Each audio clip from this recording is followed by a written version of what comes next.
Hey guys, and we're back with some more Kentucky Route Zero. Now, if this is the first video you've clicked in this series, this is my interactive narrative game series. Basically, I'm taking a college course where we play games, we compare and contrast those games, we see what elements in the game make it a narrative story, and basically that's it. That's the whole premise of this series.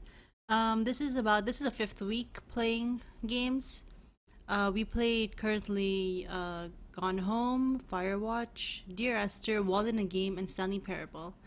So there are going to be spoilers with those games. I haven't talked about it much while playing this game, which is kind of strange because before I would have so much to say about how those games compare to this one, you know. But this is a strange game. I'm not sure if I like it or dislike it or what, because I've been having kind of a hard time really following the game, if that makes sense. This game is definitely different than the past games we played in that this is third person, this game. And we control more than one character at certain times.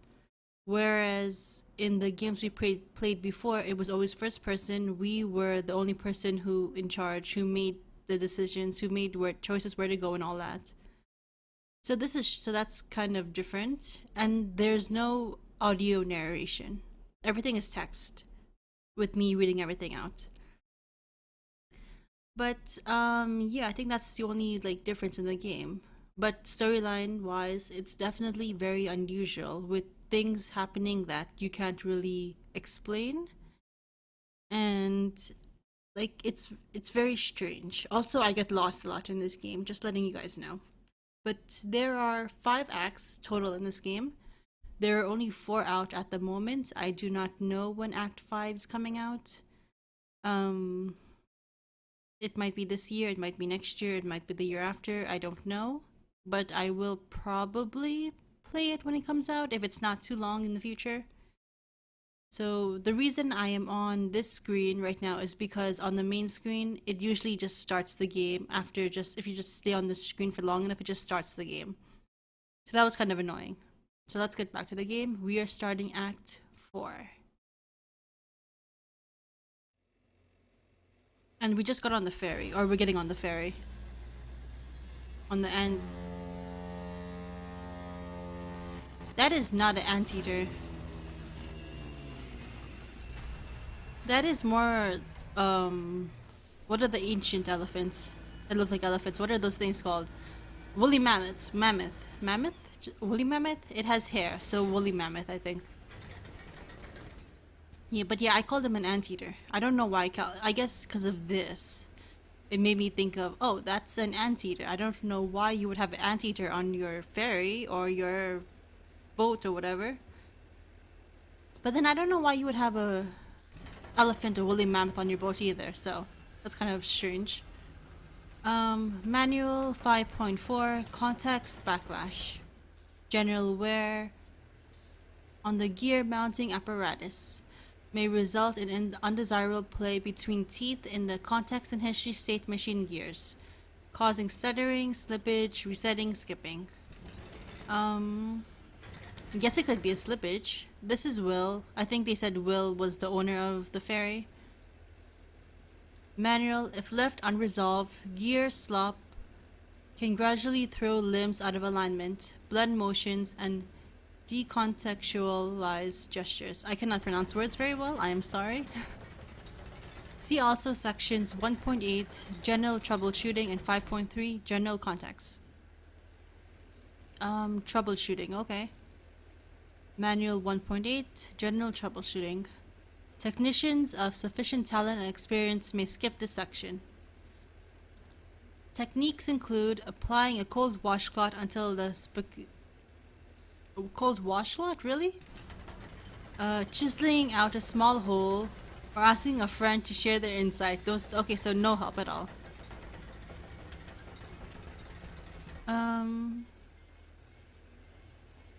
Must be missing. He throws the manual into the river.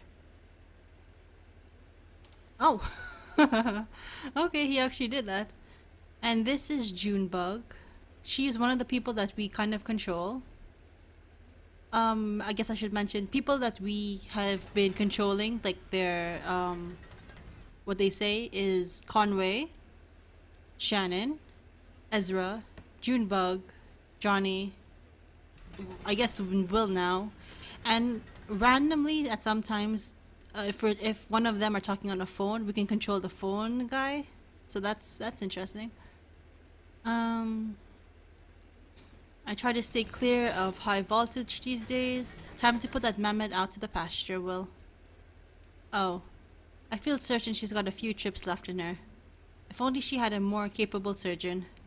Sadly, mechanics are in short supply down here. I think the setting is too romantic. It scares them off. And what brings you down to the Echo tonight? Just tagging along. That doesn't sound like you. We dragged some folks to a show. Just returning the favor. I'm sure your new friends appreciate the company. It's no shame to be lonesome. We picked you up at the bureau tonight. Never seen you that far upriver before. I hope it doesn't mean you've been traveling on the Zero. Have you been there, the Zero? Oh no, not me. This old river rat steers clear of weird highways. I've been traveling this river for more than half my life, more or less alone. I think I've seen it change quite a bit in all those years, but I can't say for sure. The water has a peculiar way of making a person forgetful. Some nights I remember a place, but it's full of strange new people, and some nights I meet an old friend on an unfamiliar shore. I wonder which kind of night this is.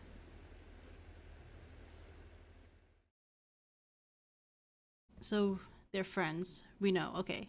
So, I guess then maybe he's friends with Johnny as well, since Junebug and Johnny pretty much go everywhere together.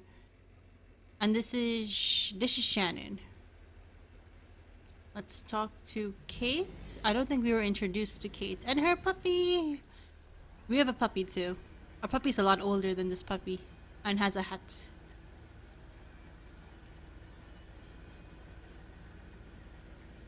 Kate. How's that cold river spray treating you? I thought I saw you squinting. It's hard water, you know. Hard on the eyes. It still irritates mine a little, and I'm piloting a tugboat through it 6 nights a week. Don't be too shy to close them in public. Your eyes, I mean. People will just assume you're thoughtful. You need tea? You need tea. That's not a question. Let's mix up some slippery elm, instant coffee, and dried spring agaricus. I cannot pronounce that. I have no idea what that is either. Just add swamp snake and that'll be a love potion. I'm teasing. Or am I? How far are we from Dogwood Drive? The Echo is dicey tonight. Echo is the water, the river? I'm guessing it's not the boat. I mean, it could be the boat, the Echo. Bad luck for you. Expect waves and diversions. Okay, so I'm guessing the Echo is the whatever water we're traveling on, a river, ocean, whatever. Dogwood Drive is by the Silo mail stop, but we may need to spend some time on the indirect route before we hit your stop, okay? And there's other business, mail to drop off, garbage to pick up, and a few favors to execute, all dotted on the river banks from here to there. I hope you enjoyed the trip on our little mammoth. Okay, yeah, so Echo is the river, I'm just gonna say Mammoth is the boat. Take advantage of all the amenities, fresh air, cozy bunks, hot tea, the video room. There's some pretty interesting tapes down there, actually. Unusual, I mean, weird. Watch out. That VCR doesn't take your hand off, though. It's untrustworthy. What's wrong with the VCR? I could take a look. Because Shannon repairs TVs. Oh, please do. I don't know anything about electronics. Maybe try a few different tapes. You'll get the picture. Hey, do me a favor. Go ask Will how the repairs are going and if he needs anything. We're coming up on the next stop here. Just refueling and picking up a few things. I could grab a bolt or some wire or something. Whatever he needs. Well, eyes on the road. So she's the captain, the navigator.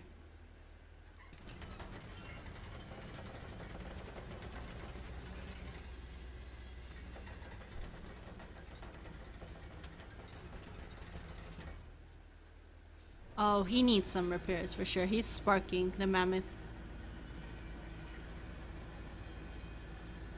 Oh, there's my pup. That's my dog. That's Blue. She's adorable. She's very old, but she's adorable.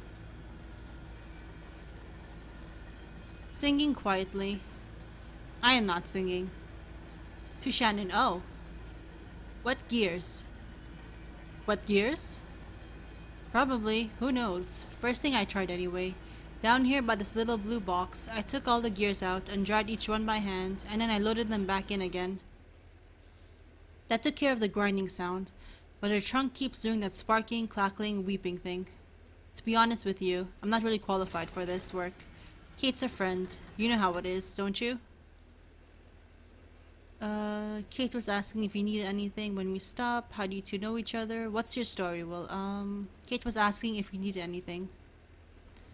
Hell, I don't know. Scratch ticket? I think she meant parts. Or... Ah, I wouldn't know if I did. What's your story, Will? Story? Well, I like to listen to them. I like to tell them, but I don't have one of my own. I also don't have a permanent address or a pickup truck or any change of clothes. I wash my laundry in the river, and in that moment I'm truly free. Don't even have oh, you don't even have shoes, yeah. I don't even have shoes. Hey, I should tell you where I left my shoes. Did you know I'm a classically trained organist? Oh, Ezra. That's Ezra. This dude over here is Ezra. His brother is called Julian, and that's a bird.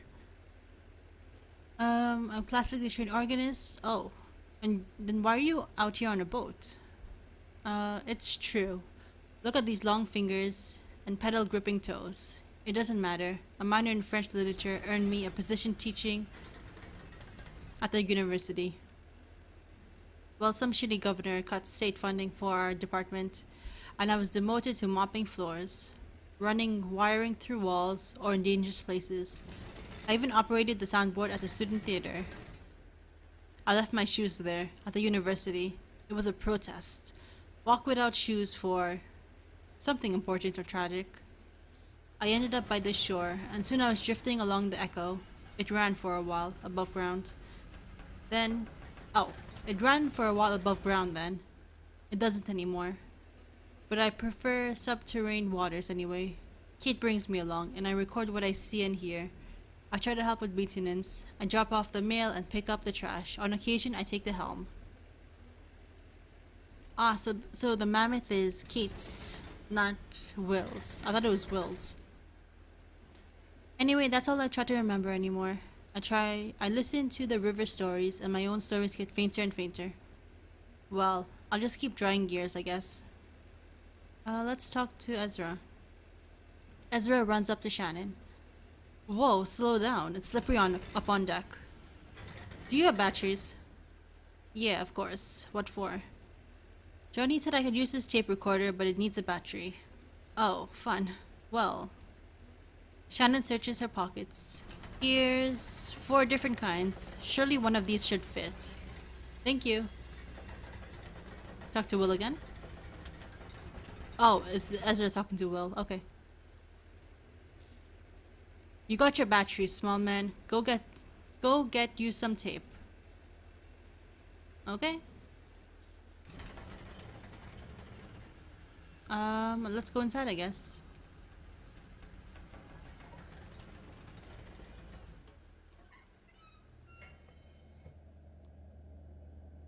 Musicians. My dog's up there. Oh! There's a, oh, kitty! There's a cat right here. So many animals. This is a great game. Johnny to Junebug. Really? You were in trance. You don't remember this? It's okay. We've all seen a lot of concerts. Clara. She's Clara. This is Junebug and this is Johnny. The safe machine was broken or something. It got really cosmic. Right, at the flower shop. I remember that show. Sorry, Clara. Well, you have a second chance to hear it tonight. To Ezra. That was fast. Got the batteries? Let's see. Perfect. This one will do. So you hit this button here to record. Hold it right here so you don't cover the microphone with your hand. I bet you'll find a lot of good sounds just around the tugboat. There's plenty of tape in there, so don't be stingy with it. Just record anything that catches your ear. It really changes the way you listen. For the better, I mean. To Clara, are you playing a concert tonight? I could record that. Yeah, Clara here came all the way from Lithuania just to do this Echo River gig. It's a tour. Tomorrow I'll be in Nashville, and then Atlanta, and then over to the coast. Well, we're lucky she's making a stop. Johnny and I saw her play once, and I remember loving it, and Johnny was moved. Okay. I do not. Speaking of Cyrano, I cannot pronounce that. It is night at the Rum Colony. Clara said she usually stops off there. Well, that's ideal. I suppose I'm supposed to meet a lady there to look at some old engine parts. About 3 hours ago. 3 hours goes fast at the Rum Colony, ma'am. Bet she's still there. I hope we don't stop there too long. My concert is soon. I don't want to keep them waiting. Nah, it's river time. Nobody expects you to be punctual. To Ezra. Hey, why don't you give that tape recorder a try? See if that cat over there has anything he wants to say. I often use found sounds in my music. If you find some interesting sounds tonight, you can help me out.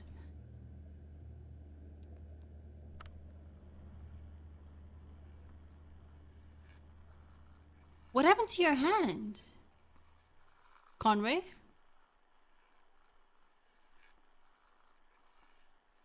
He's kind of turning into one of those the skeleton things that we saw underground. At the hard life whiskey or something. Right? Because they had the exact same thing.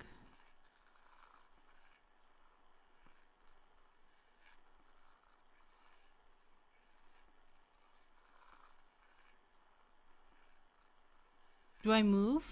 Or will it like cut out after a while? No, it won't move.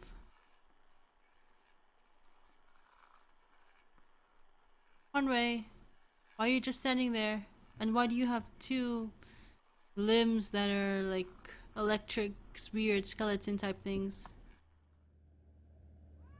Ah, I just had to stop clicking. Okay.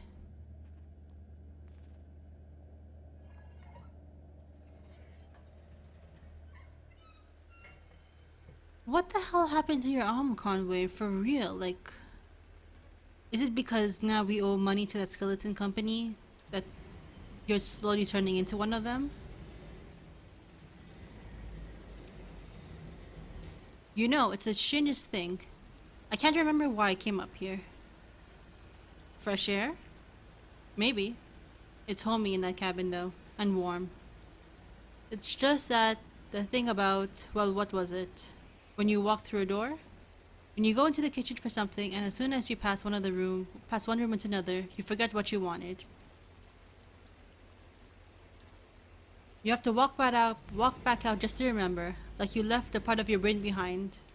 Hey, I wonder if I could follow that brain crumb trail all the way back to the room I was born in. Conway cranes his neck over the railing. You were driving for hours. Get any sleep? You found beer. There's a cooler full down there. They say it just floated by, if you believe that. Got caught on some netting, and they hauled it aboard. A bounty. Anyway, there's a sign by the cooler. Take what you need and leave the rest. Shannon leans over the railing and looks at the river below. Did you see Ezra go in? Oh yeah, he's walking around with the tape recorder, exploring.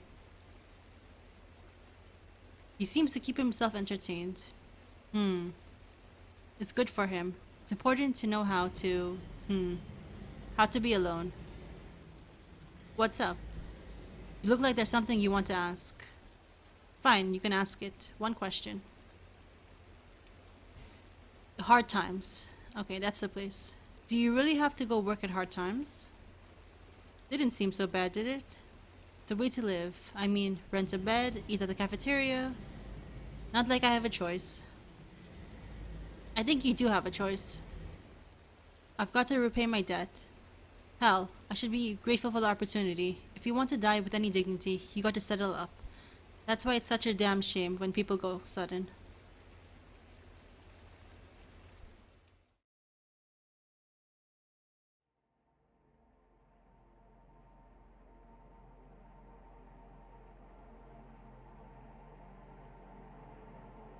Am I controlling the boat?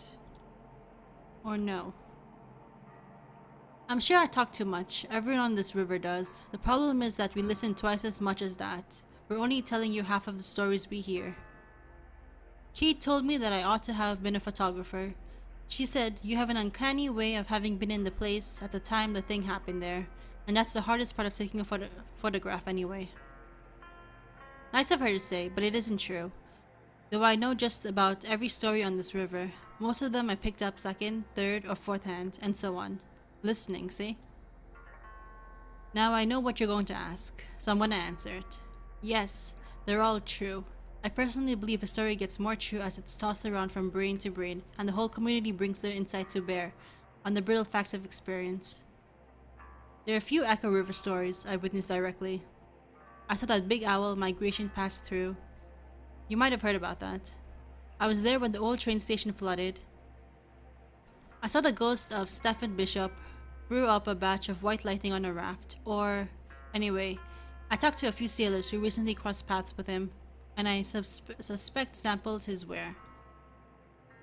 One night when I was working on the Mucky Mammoth, we picked up a gaggle of passengers headed down to a mail drop by the silo of late reflections. I knew a couple of them in passing.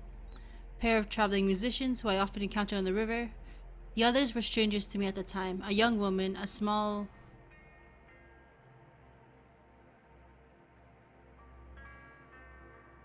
Shannon, Ezra, Conway, and Blue. So, is this... So this is kind of telling the past, right? This is the past. What happened in the past? Because even when we were at the museum and they were telling, like, they were talking... The people were talking about, oh, the guys that kind of walked in and were looking around. So this is all happening in the past, and I guess maybe Act 5 will be present day or even the future. Oh, I don't, because that's totally, this is total. I knew a couple of them in passing. So this is past. This is definitely past. We docked at the gas station so the mammoth could refuel. Okay, so this is the past of what happened. Um Ezra followed Junebug and Johnny into the gas station. Okay, that's totally strange. I'm just getting that now. I mean, I had a feeling that it sounded like the past for everything else. But yeah, this is the past of what happened. Which means in the future or in present day something big must have happened or something to have to recall all of this. Kate, we cut it close. I usually find this place upriver. Everybody's on the lake tonight. Running on fumes? Yeah, it's this little game I play. Try to get the needle all the way down before I fill it back up. Like playing chicken with the fuel guard gauge. Sounds ridiculous, right? Sounds fun. Take it where you can get it, right? Anyway, it's nice to see you two. Most of my regular passengers have gotten held up elsewhere in their journey tonight. It's that storm, I think. Watching Ezra sprint past. Look at him go. The kid has a lot of energy. It has to be past his bedtime or something, right? He's nocturnal. He'd have to be, with the company he's keeping. You don't have any of your own. I mean, no, I guess not. I just realized you two came through here so often. We chat about all kinds of stuff, but I never thought to ask about your family. Who has the time? Yeah, sure. You've got to prioritize. So, how about that storm upstairs? Did you two get caught in it? I heard it kind of roamed around, uncertain. I'm sure we'll hear about it tomorrow. Flooding, property damage, probably killed a few tomatoes. It's got the river churning, and everyone headed to the lakes here, where the water's calmer. I myself don't mind navigating a choppy river. Not at all. I've got a good feel for it. Plus, it's better for frugal growth. High water consumes the cave moths, and their wet, nutrition-dense mushroom food, gemmed by currents here and there between the rocks. You have never seen a mushroom grow like a soggy cave moth carcass. Amazing. If I could get a day off, Val and I would be out there all day and tomorrow to harvest. I mean it. They'll be ready by tomorrow. A mushroom will grow just as fast as you can pump water into it. Hey, are you two headed out this way tomorrow? Maybe I can send Val ashore with you for a few hours. She's got a remarkable nose for mushrooms. You don't even need to know what to look for. Put a bag around her neck and she'll just bring them back to you.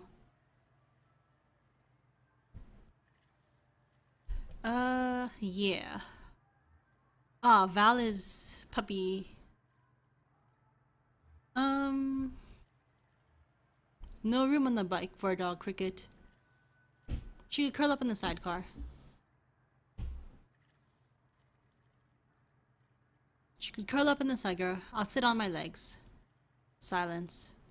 So, I should get it back aboard. No rush. I just want to brew some tea before we get underway. Headed into the station?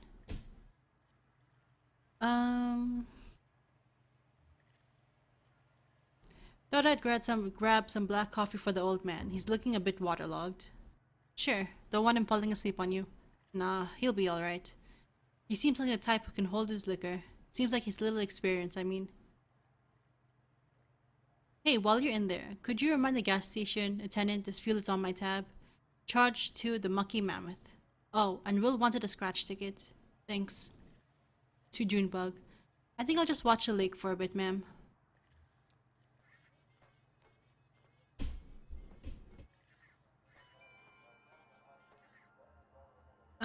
Attendant. Looking for crystals?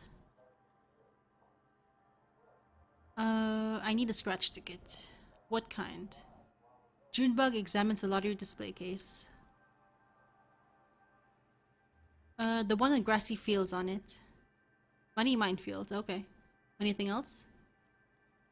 Did you say something about crystals? We've got them on sale. All kinds of folks come in here looking for crystals. There's a few over there with milky white shocks through the middle, like you caught a piece of a cloud. People seem to like those a lot. Oh, another boat's coming up. Yep, popular crystals.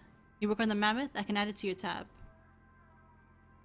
Oh, you know the tugboat? The captain, Kate, said I had to remind you. Sure, they're here every night. It's okay. I have one of those faces. Forgettable. I wouldn't say that. I wouldn't say that. It's okay. I've learned to accept it. In fact, I've learned to cherish it. There's dignity in being forgotten, letting the crowd flow around you unspoiled. I used to live in a city. I mean a real city. Cleveland, Ohio. I had some family money then. I didn't have to work. I lived in hotels, in daylight. I walked whenever the people were. My only duty was to the crowd. There's a boat just passing by. Okay. Well, the money ran out, and I dispersed with the rest of them. I took my duties with me here. I live behind this counter, anonymous, invisible, but I live with dignity. And yourself? Sure, something like that. I enjoy the company of strangers. They enjoy the company too, as fleeting as it is. Sufficient and unto itself. Oh. We keep all the crystals on the shelf over there. Buy one, get one free. Of equal or less symmetry.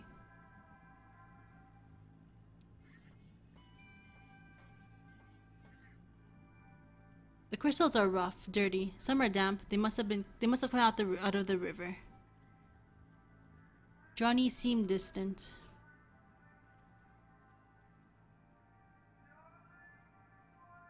Traveling with all these people might be like sensory overload for him. Junebug tries to scrape some green algae off a large specimen. examining it for kind of cloudy inner formation the attendant said was so popular. Okay, sorry about that. Back. Um, it's always just been the two of us on this bike.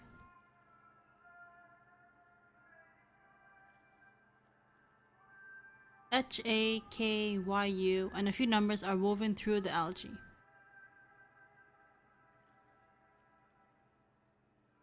Even supposing it was possible to take on another passenger long term, it may be best just to ask him what's on his mind. Yeah, ask him what's on his mind. This isn't algae at all. It's a decayed plastic bag caught on the rocks.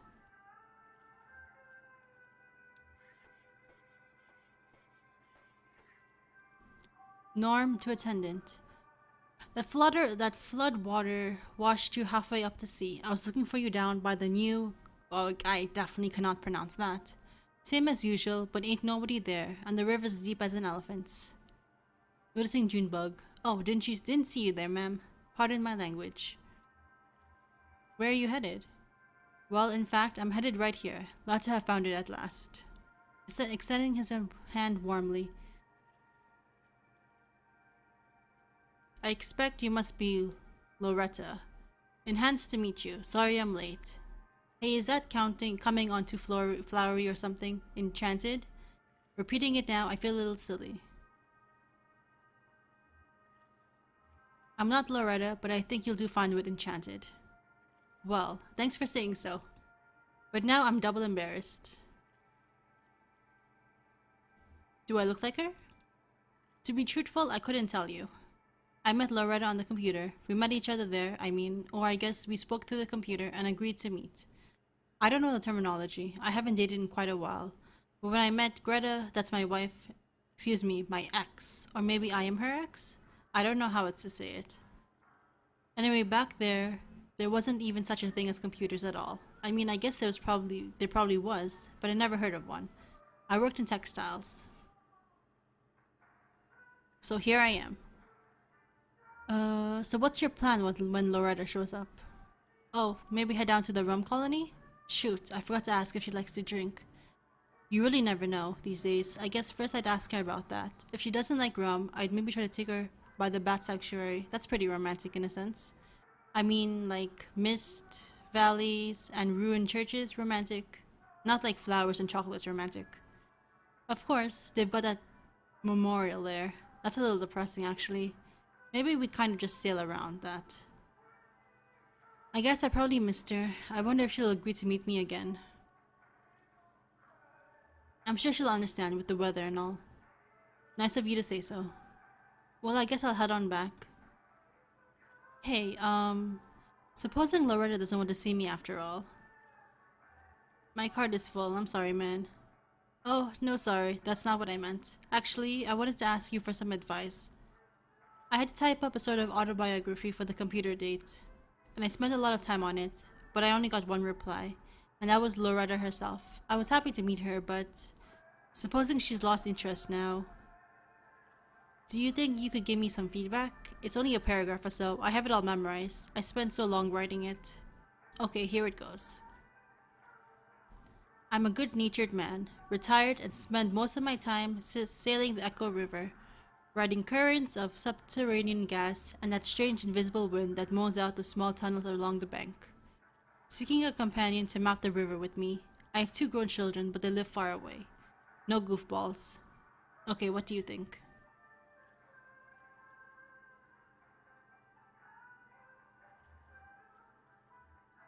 It sounds fine. You'll be fine. Well, alright then. Sounds like I'm ready to get back on that computer.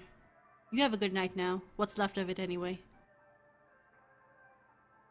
I need to get a snack for, Johnny. Can I not get a snack for Johnny? I'm sorry, Johnny. I should have asked about the crystal last.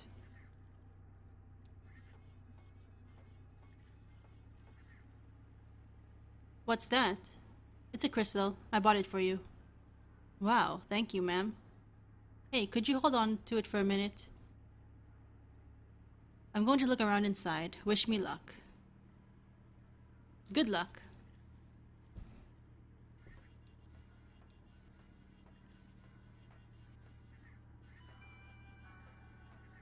Another boat. Attendant. Where did these crystals come from? Hey man, how's your night? Quiet. Where are you headed? Uh, helping some friends, make a new delivery, make a delivery. Just following Junebug. She was in here a minute ago. Okay, yeah. I had a feeling you two might be traveling together. I never travel, but I do love travelers. That's what I like about this job. The travelers come to me. Uh, Another dude. Do you ever get lonely here? Yes, I do. Well, let me know if I can help you find anything. Ow.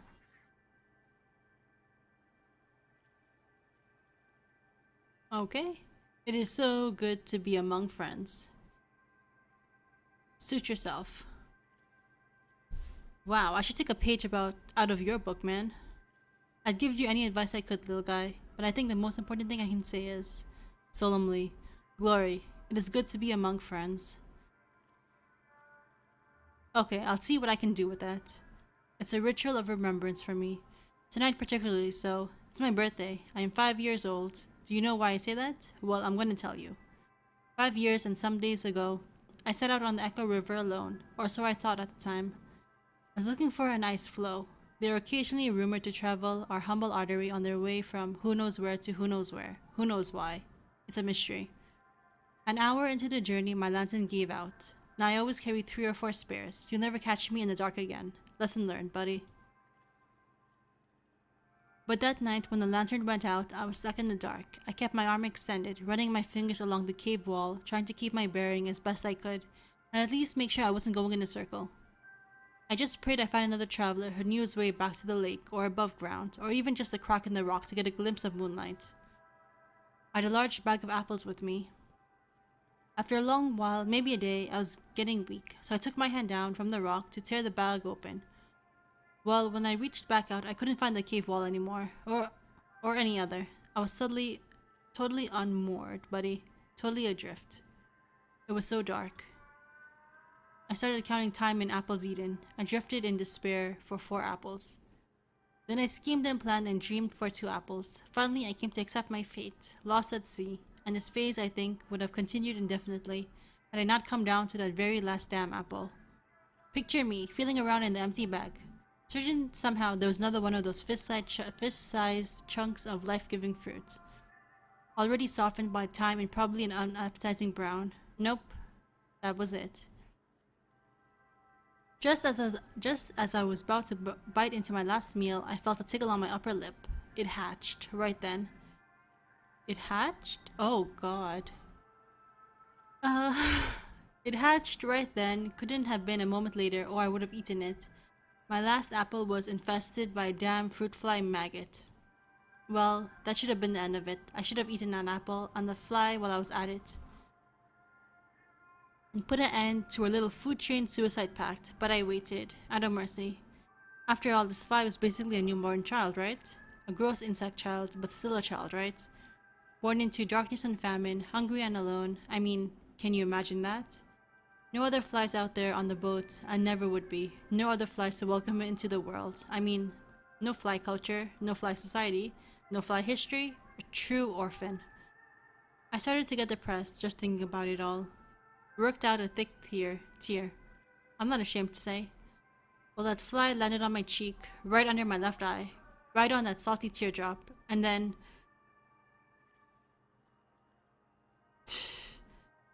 his ass lit up like a candle. That wasn't a fly, buddy. That was a lightning bug.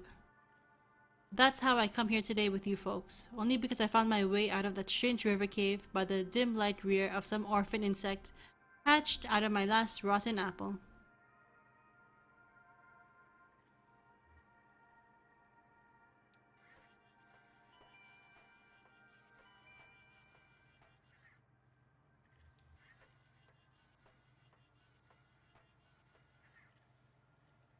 That guy's a trip, the gas station attendant. Did you talk to him? It's funny. He actually reminds me of that frog we had for a bit. I thought it was a toad. Oh, is there a difference? Toads have warts. Huh, I never knew. Okay, so how does that gas station attendant remind you of a frog? Oh, I don't know. Because he liked to talk, I guess? Maybe we should pick up another one. A frog, or a cat, or an iguana, or something.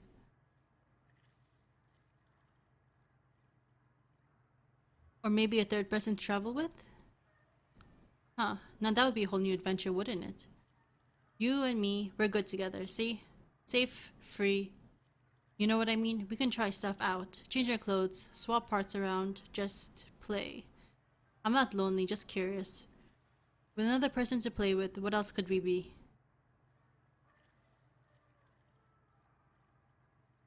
We can keep it in mind. Let's not rush into anything. Yeah, you're right about that, ma'am. No rush. Another person. Ezra?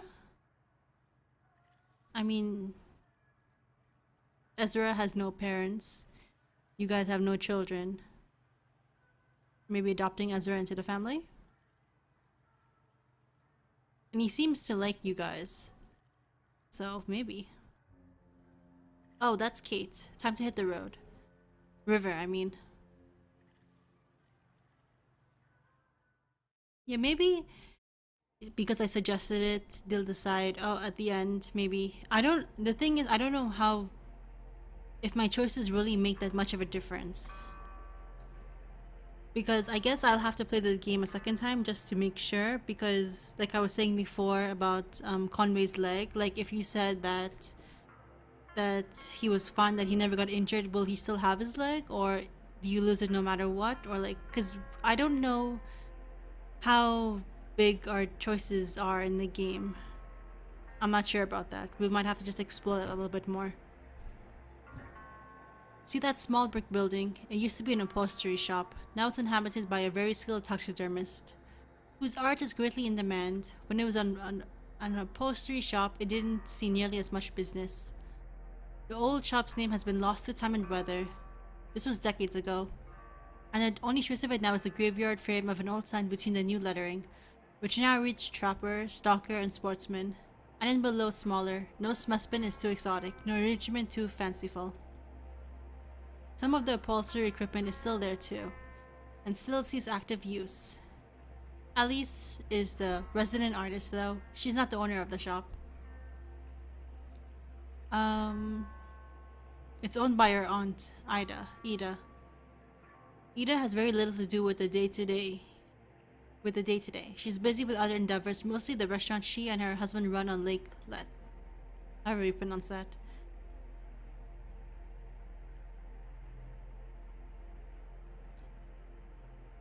Shannon retreated to the TV room to browse the mammoth video collection.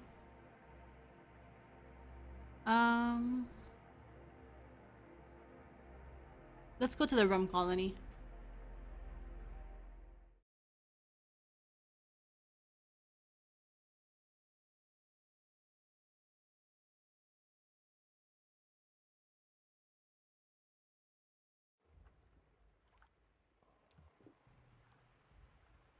Johnny. Yep, sounds like him. To Shannon. Our friend Cyrano is booked here tonight. He's pretty good. He's a wizard of the lap steel guitar. Are you two coming ashore? Oh, sure. We'll be up in a minute. You couldn't hold me back. Oh, I don't know. Kate says just to wander back whenever. This is a take it easy kind of stop. She doesn't even blow the foghorn to round up the crew here. No point. Something about this stop is like wax in the ear when it comes to timetables and responsibilities. I was supposed to meet someone here earlier tonight about some bike parts. Hope she's still around. Oh, I'm sure she is, ma'am. Half sleeping in a fragrant mug with all those other wayward sailors.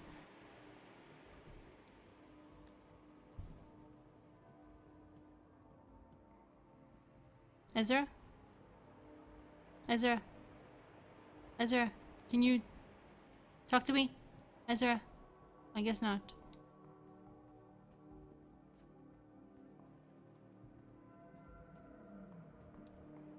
Euro, folks. Lewis, yelling. The water is fine, invigorating. It makes me want to run. I could gallop up and down this beach like a horse. I'm guessing that's Lewis. Clerk Boehm. Why do you have such a complicated name?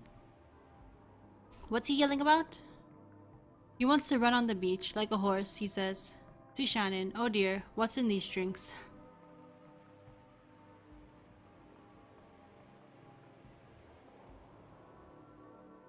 I don't know who you're talking about then. I thought it was him, but maybe not. You folks work at the bureau. We're celebrating. We just hit a big milestone, you know. The clerks both pause, waiting for the other to speak. Well, tell her about it. But I don't know anything more than you do. It wasn't part of my caseload. Well, it wasn't part of mine. I wondered just what we were celebrating.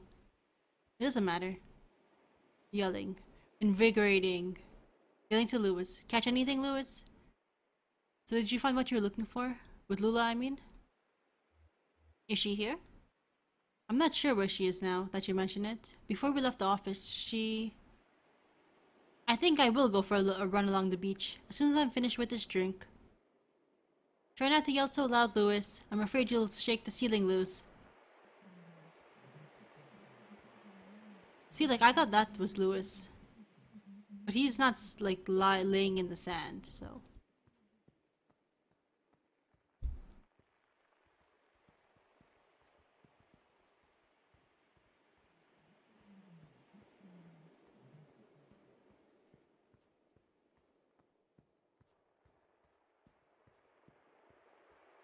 That's Lewis. That's Lewis. Oh no, that's Rick, never mind. This music is so sweet, don't you think so? It's like a flower, I think. A delicious, heavy flower. Like this flower in my drink. It makes my eyelids feel like petals. Wet with early morning dew. Have you ever slept on the beach? Doesn't the sand get all everywhere? Oh, probably. I'll deal with that tomorrow. I certainly won't deal with it tonight. Tonight I'm just sipping this. I forgot what it's called. They put a pale pink flower in it. Isn't that tranquil? Oh gosh, I'm so stressed out. You and me both. No, what's wrong? I feel like I'm just drifting a little. From one sorrow to another, right? I know the feeling. I have trouble sleeping. I come home after a day of worry, lay my head down, and all I can do is worry with my eyes shut. Everyone deserves to rest, don't you think? Even you and I. Sure we do. Sure we do. Someday, the lake and the riverband will dry. The shops along with it will be bankrupt. The homes empty, the boats abandoned. See, even the river will rest. Why should we be any different? You know, my colleagues and I are meant to be celebrating something of a milestone here this evening. Well, I don't want to keep you from celebration. You want to keep going. Good for you. I'll stay right here if you don't mind. Profound sigh. All this conversation is making me lightheaded. I think I'll shut my eyes for a bit, maybe just halfway. Listen to the water and the sweet music, and the whispers of my colleagues, shop talk. Can you believe it? Still working, always working. It's better, I think, to sleep. Yes, better to sleep.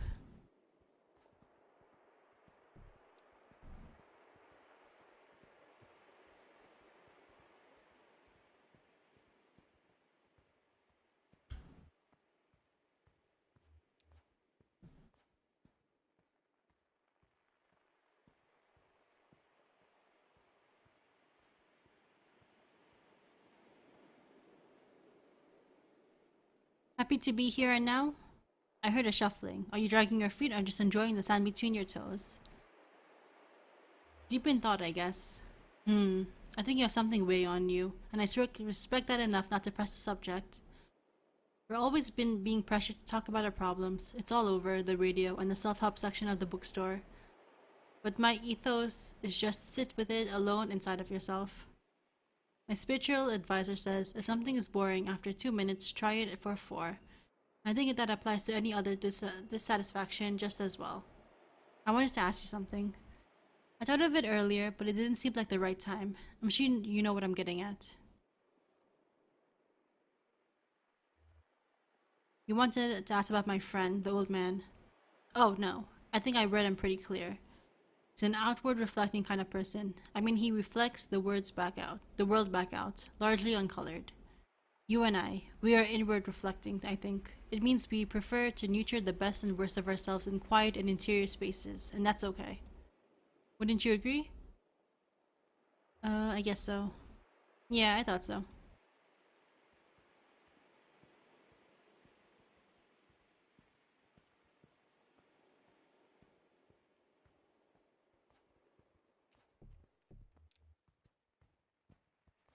Untouched drink sits on a table, forgotten or abandoned, or simply wasted.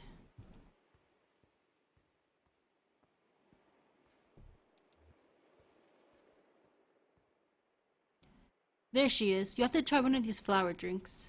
I feel like I drink 100 of them. Not too sweet, not too strong, you know? A real session drink.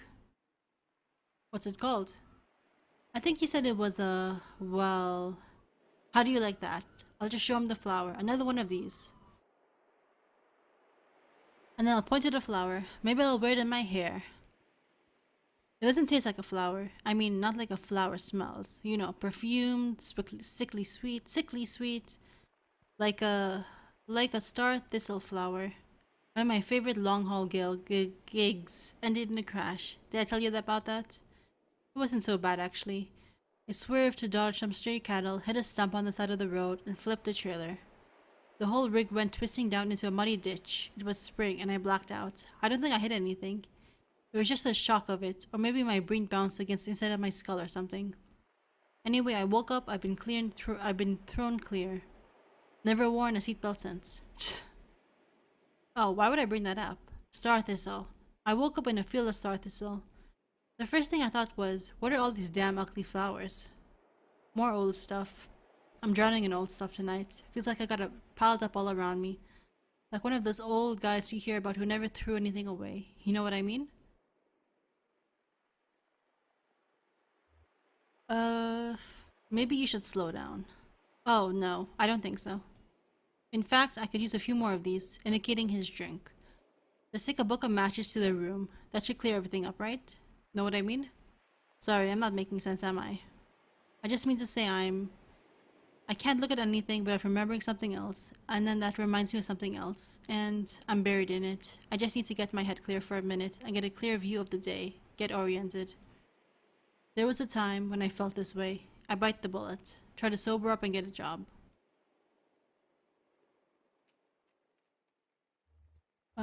Work is therapeutic for me too. Work is play for mortal stakes. Or so they say in church. Hey, I'm going to sit and look at the water for a minute. I'll talk to you later. Don't be a stranger.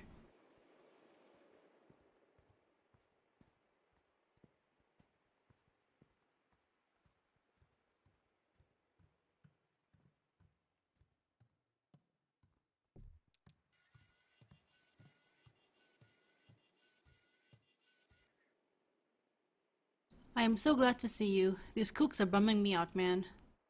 You see that guy in the stand over there? He rolled up, kind of off center, you know, kind of leaning on the stage here, and he was like, what kind of strings are those? Steel or nylon? I'm sure you were cool about it. Oh yeah, it's mandatory around here, man. It's what these people want. I'm just a humble artist, you know? Plus, it's better for tips. You can't look like you care about it, you know? Even if it's your livelihood, a crowd can smell economic precarity, and it turns them off. I guess it's no fun to give someone money if they really need it. Too much responsibility. Hey, speaking of which, I'm about mid-set here. Can you take the can around while I play this next one? It's on the tape. I think you like it. Thanks.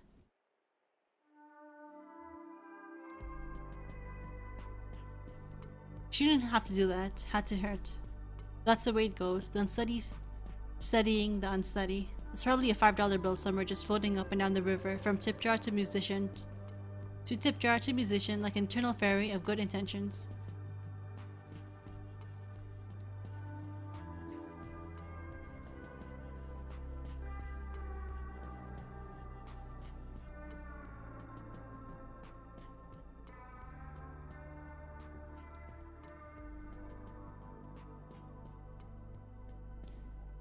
Hey, guess who I just saw like an hour ago?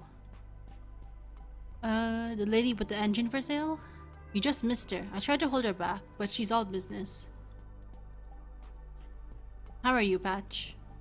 Oh man, you know, Carl had the gig for a minute at the sweater shop, but they went out of business. If our numbers were better here, he could just work on his record and it'd be fine, but you know how it is. For now, he's selling flowers on the river. Say hi if you pass him. Hey, any of your friends want a drink? I've got time. Busy night, but everyone's deep in their shows by now.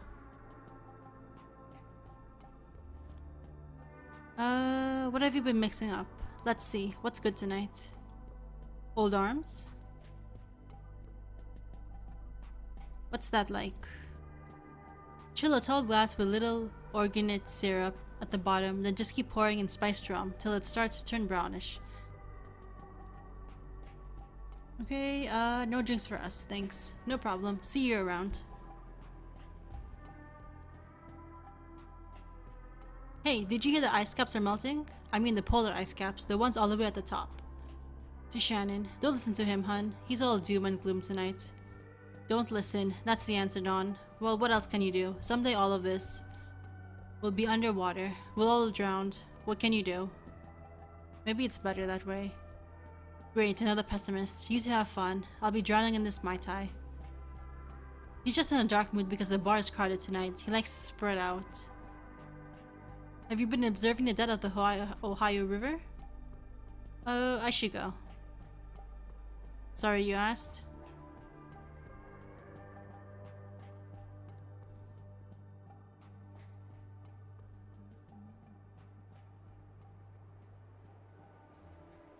Can I get on the boat and maybe look around?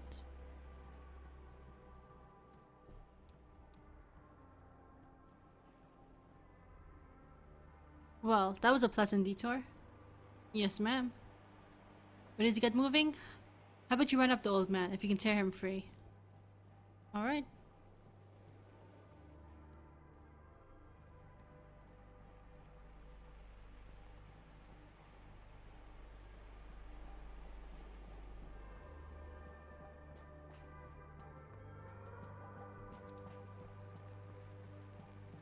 This static. If you hear it static. Yeah, you were right about that. I never quite thought of it that way. Hey, we're getting ready to head out. Noticing Shannon for the first time. Oh. Oh, sure. I'll be right there.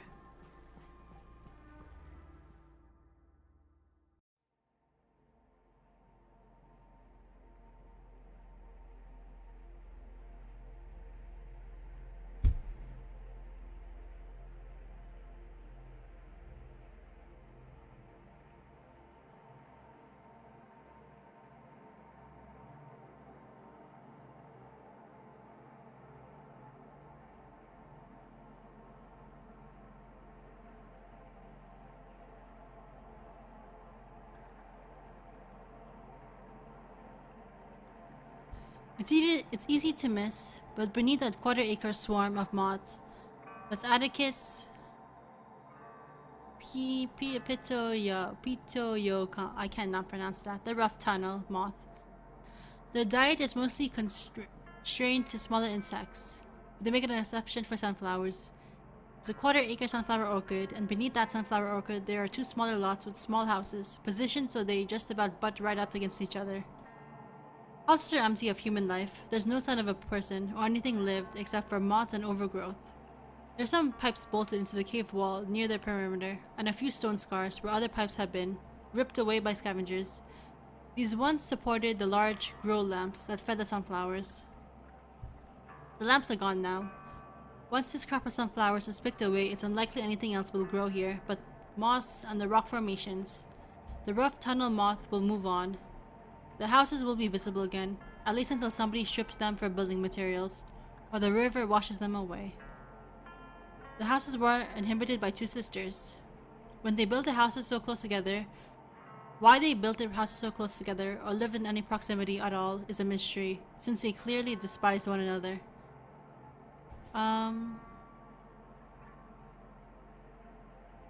It's possible the neighboring houses were an attempt at It didn't work. If anything, close quarters just turned up the pressure until those decades of close-held resentment were pretty near to boiling over. All the energy had to go somewhere, and both sisters had the same idea. They took up gardening. They both cultivated sunflowers. Crop for this location too. An improbable crop for this location too. Too improbable to be coincidence. Maybe the sunflower had some special meaning for them. Or maybe when one sister saw her rival sowing the impossible seeds, she knew at once she couldn't bear to be outdone. Which sister had the greener thumb, we'll never know. The stalks tangled, the roots knotted, and the seeds mixed. The sunflowers merged the two lots into one field. The sisters moved out, probably around the time the moths started showing up. Of course, there was no selling the lots then, overgrown and bug-chewed as they are. In fact, if the sisters ever tried to sell, they'd be in for a rude shock. Not long ago, a property tax clerk, having seen the adjoining lots registered to the same last name, presumed they belonged to the same owner and erased the legal border between them.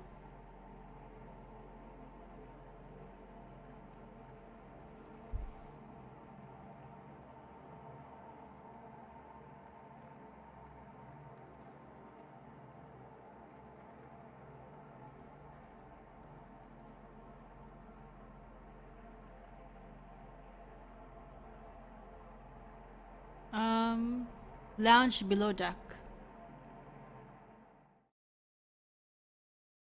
Are we gonna be controlling the dogs now?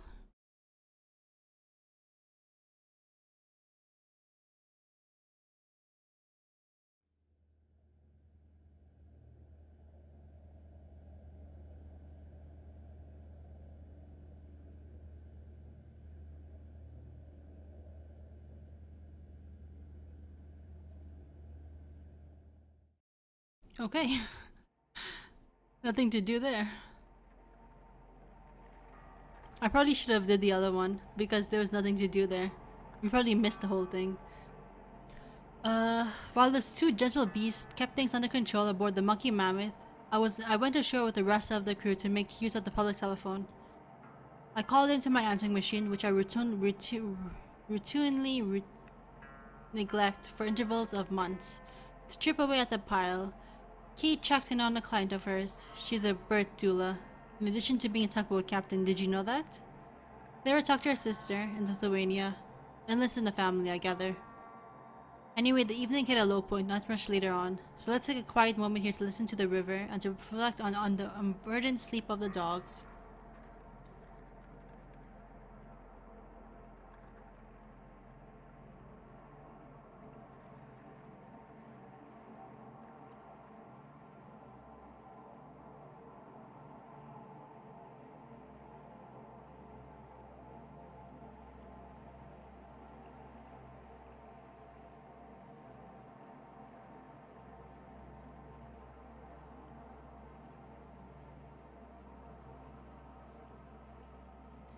Ezra taught us a card game.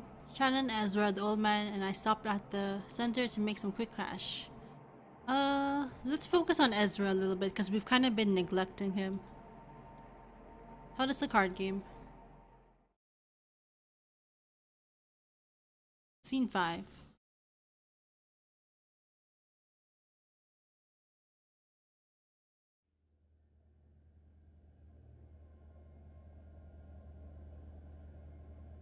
Clara draws a card. 3 deep breaths, 8 white doves, 5 slow hours. Kate draws a card. 7 blue petals, 3 deep breaths, 8 white doves, 5 slow hours. To Kate, what are we listening to?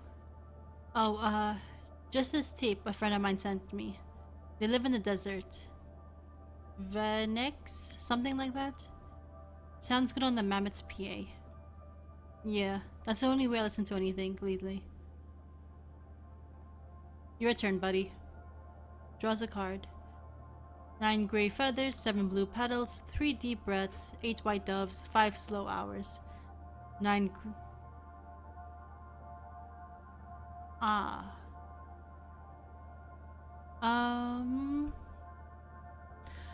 Let's go for this one. Oh no, it was 738. To Ezra. You're beaten at your own game. I'm just glad it didn't come to my turn again. You took a bullet there, my friend. It's a hard game, that's why I like it. And we're only how many cards in now? 5 or something? I assume it'll go to 52. It goes until everyone forgets a card. That could go on a long time then. Well, not with this crowd, I guess. We're all too soggy-brained. I know I am.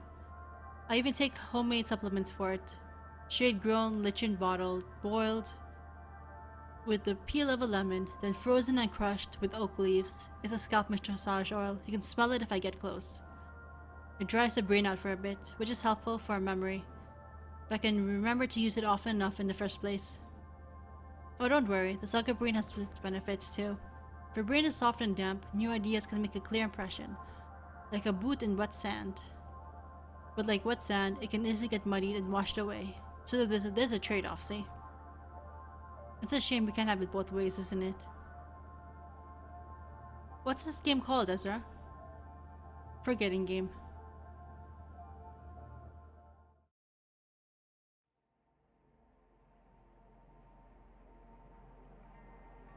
Kate likes to give her passengers the opportunity to make some floating around money. And the lab pays cash in small envelopes upon completion of the little gauntlet of non-invasive tests. It's a project at the university. I think they're studying... I don't remember.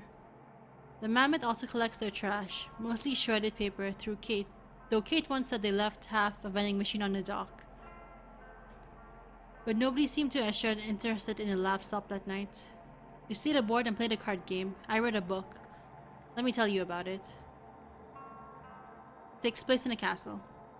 Some historical landmark, being maintained by a bunch of college kids and aging social misfits. The main characters work in a gift shop. Their co-worker, Mimi and Jen. Their co-workers, Mimi and Jen. Mimi is older than Jen, but they seem to be at the same point in their lives. They like their work. They have a playful, antagonistic relationship with their boss. I actually only read a bit from the middle.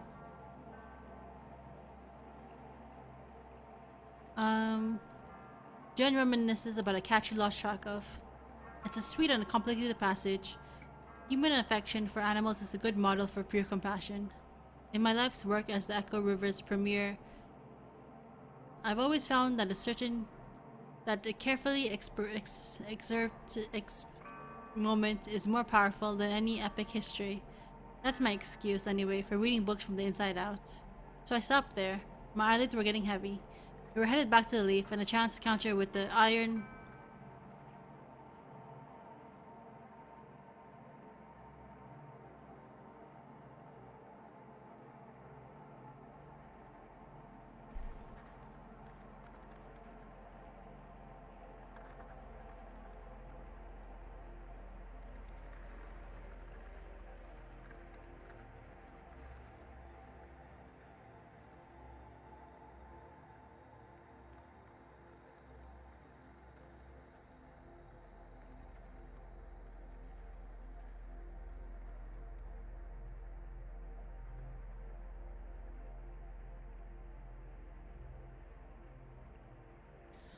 I took a nap. Ezra helped Kate forage for mushrooms. I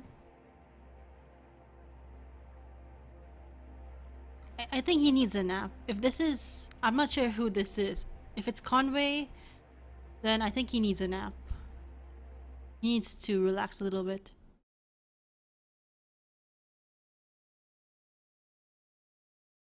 The monkey mammoth.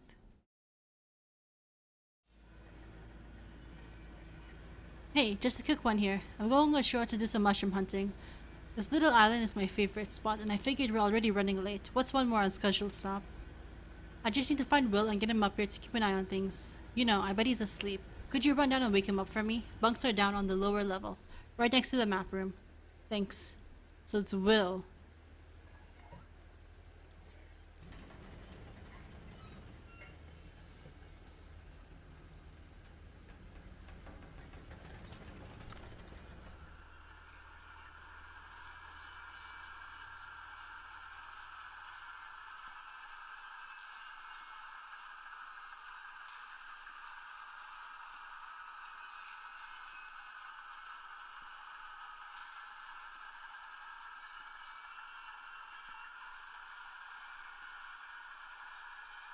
Okay, that's enough of that. Well, let's go inside. Wake up Will. I thought it was Conway that was like maybe resting.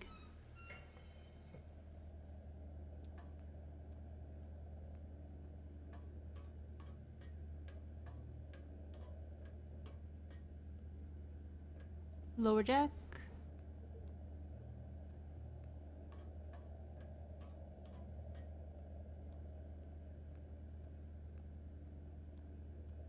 Next to the map room. Will.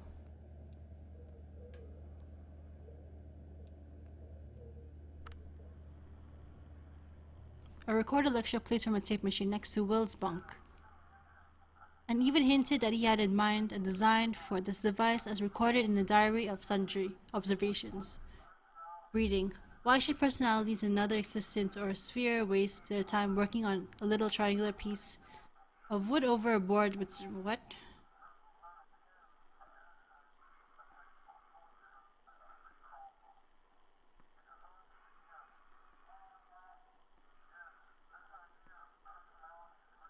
Okay, you guys can read this.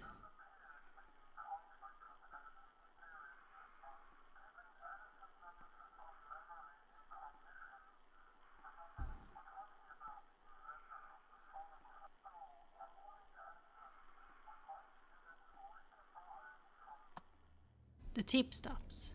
Will wakes up. Well, hello, small man. You caught me in my pre-dawn nap. I try to sleep in little nibbles when I can. It maximizes my time in the threshold states. What? Oh, you know, the half asleep, half awake, in between places. I play these old tape lectures during my little nibble naps to absorb the information more easily. It's pretty effective. I wish I could do everything half asleep. Can't say I learned very much just now, though. I may have been too busy dreaming, a vivid, narcotic fantasia aboard there. But those are always the quickest to dissipate. I'd better tell you about it now before the spell is broken. Will takes a deep breath, focusing on the task of recalling his dream. I was small, not a child, an animal maybe. Patrolled the corridors of a great iron ship, searching for scraps and mice, I think, and crying always, a weak and mournful mew. Other crewmen slumped in old corners or lay drunk on the deck. The hull smelled of shame, defeat, and rot-gut corn whiskey. They dumped artillery into the water, tore their flags into cloth scraps, and made handkerchiefs to bury their sobbing faces.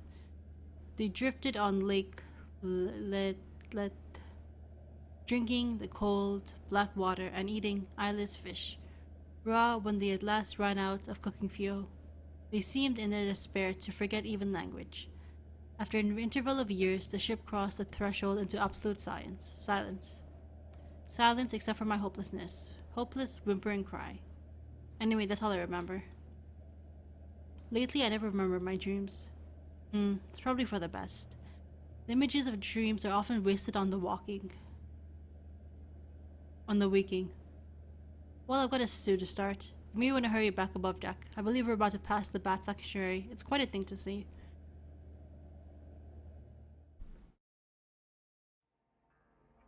Kate came back from a mushroom hunting excursion with a small basket full of oddly colored caps and stems, no doubt delicious to a morsel. Of course, she intended to use many of them in her medical practice to ease the pain, nausea, and anxiety of pregnant women, but I can usually rely on my charms to snare a bite or two. I have no preference when it comes to mushrooms, by which I mean that I treat them all interchangeably. I prefer not to know their names or qualities before I cook them up and eat them. It's useless after all. They escape your, as the fella says. That's a good mushroom hunting island, I guess. It's plenty damp, and they got cypress trees there to grow on. Of course, they're not indigenous, the cypress trees. I mean, everyone down here seems to agree that they were planted as some kind of marker or memorial. And most people will tell you that they got a distant relation or acquaintance who helped dig a hole or water a seedling, but nobody remembers what it was all for. And nobody left a plaque or anything. It's a shame. Looks like it must have been a lot of work. But at least we have the trees and the mushrooms.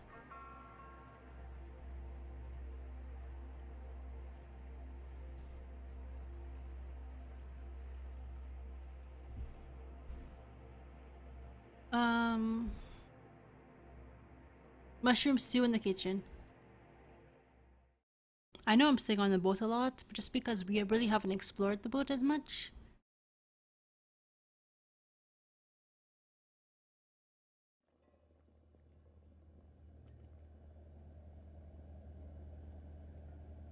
Well, add add a few of these really big caps with the slimy gills. I shouldn't say slimy, moist. No, you shouldn't say moist either. The lady in the video called for a portobello, but I prefer never to know a mushroom by name. So is this a breakfast stew? It will be, but not today. The stew is for tomorrow. It has to simmer all day. Some things are just better done slowly. That is true. We added the anonymous mushroom, so next I got the recipe video on pause next door. I used to follow a recipe I learned from Ida herself. The best cookie you're gonna meet on this river. Of course, it had a few secret ingredients. She has the good sense to preserve some mystery around her cooking. Better for business. Ida is so shrewd. She swore me not only to secrecy but to ignorance. Ida promised to forget the recipe just as soon as I cooked it. Let me tell you, it's not so easy to forget something on purpose as you may think, my friend.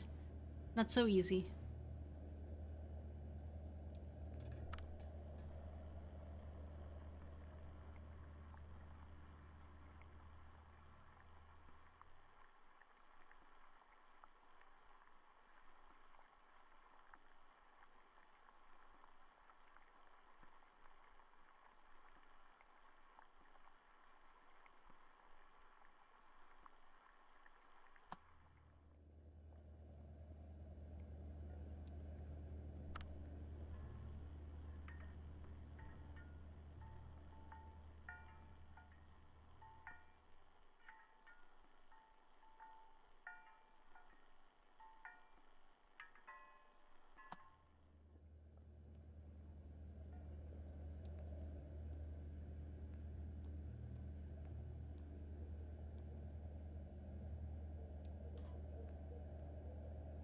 Video. Crushed tomatoes, salsa, or even a little ketchup. Here's the thing, nobody has to know. Throw in some more of that spice blend we threw together earlier. Stir that all up. Crack a beer. You'll be here for a while. What did she say to do? We're trying to make this stew right now. She just had to add something red. I saw some mushroom. No, don't put cherries in there. Maybe I can help figure it out. I got kind of sucked into this program. Don't put cherries. Don't do that.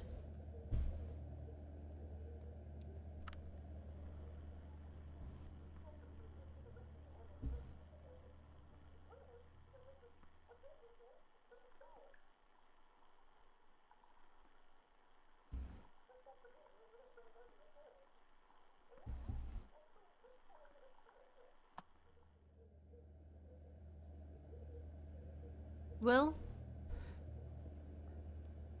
and even that wasn't enough to convince her. So I trained rigorously in the art of forgetting, studying for months under a master amnesiac.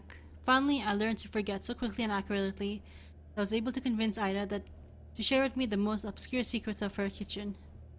As a demonstration of my trustworthiness, I forgot the names of my own parents, right there in front of her. Every time I wanted to cook this legendary stew, I'd call Ida on the telephone and ask her for a quick temporary reminder. Here on the boat, we haven't gotten a phone line, so I have to seek out culinary wisdom on videotapes of cooking shows. So back to the matter on hand. Next, we add some crushed tomatoes. Oh, it's you. Kate. I thought, never mind. Hello. I don't have any crushed tomatoes. I have some ketchup. Did you win anything? I have misplaced the damn ticket. I'm sure it'll turn up. To Shannon. Hey there. Could I ask you... Wait. Why are you cooking? We're stopping at Sam and Ida's in 20 minutes. It's for tomorrow. Oh, well, don't forget about it this time. I'm not scrubbing any more boiled over sludge. Sorry, listen, I have a favor to ask. There's a package for the telephone exchange, and I can't get the mammoth back there. Could you deliver it for us? Thanks a lot. I've got the dinghy all ready to go. Maybe take your friend with you. One of you can man the outboard motor, and the other can aim the flashlight. It's dark.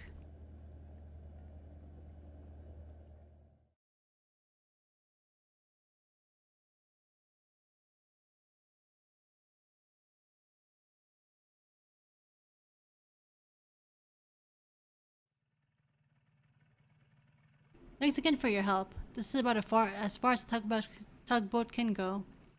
You know, noise and lights disturb the bats. So you'll pass through the bat sanctuary, which is really nice by the way. Be sure to check out all the plaques and stuff for cool bat facts. Plenty of time. Anyway, the Echo River Central Exchange, or excuse me, Consolidated Switch number 30. They changed the name when the power company took over. Anyway, it's just on the other side of the bat sanctuary. This package is going to Poppy. She's an operator. The operator. Well, I'll meet you on the other side of Sam and Ida's for a scheduled early breakfast stop. Just follow the river. Can't miss it. Oh, and I almost forgot. You may or may not be interested. There's this kind of weird memorial sculpture on your way in, just before the bat sanctuary. I always recommend people at least stop and take a look at it. It's really sort of, I don't know how to say it. You should check it out. Okay, bye.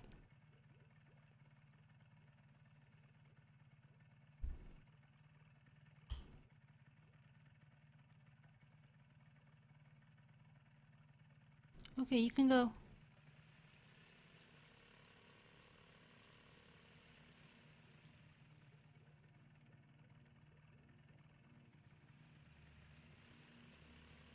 And my dog's looking wherever I put the flashlight. So cute. My pup.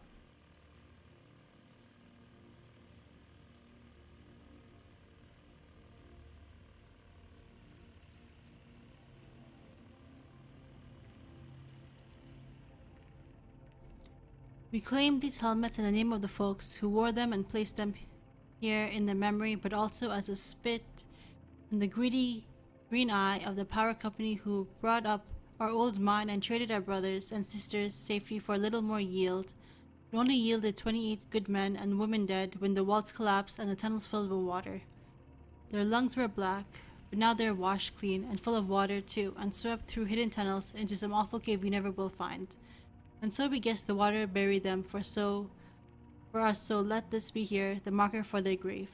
And if any son of a bitch from that power company wants to take back these helmets as company property, just you try it and see what will happen. Hey, Elkhorn. That's the mine we went in.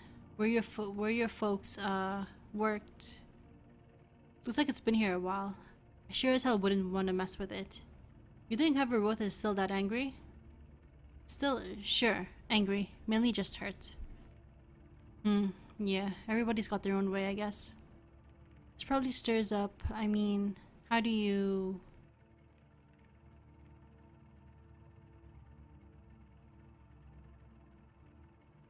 People should remember this happened. Well, here we are, remembering, and I didn't even know it the first time around. But here I am remembering it now. That's a fine memorial, I guess.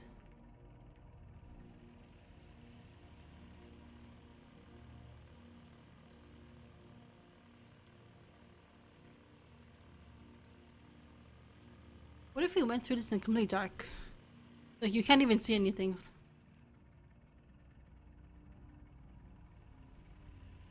Oh, more of the skeletons.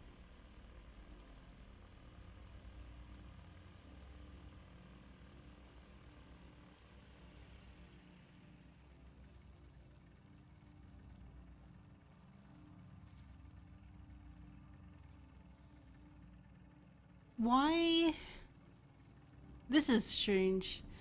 What, you're looking at me like I'm crazy. Are you feeling okay? Oh, sure. It doesn't hurt anymore. My leg. It's just kind of numb. Like it's not there. My shoulder too, actually. That's an old one though, from an accident. I'm lucky I just had some nerve damage there. It's probably should have been a lot worse. You know those guys from the distillery are just making the best of a bad situation, just like the rest of us.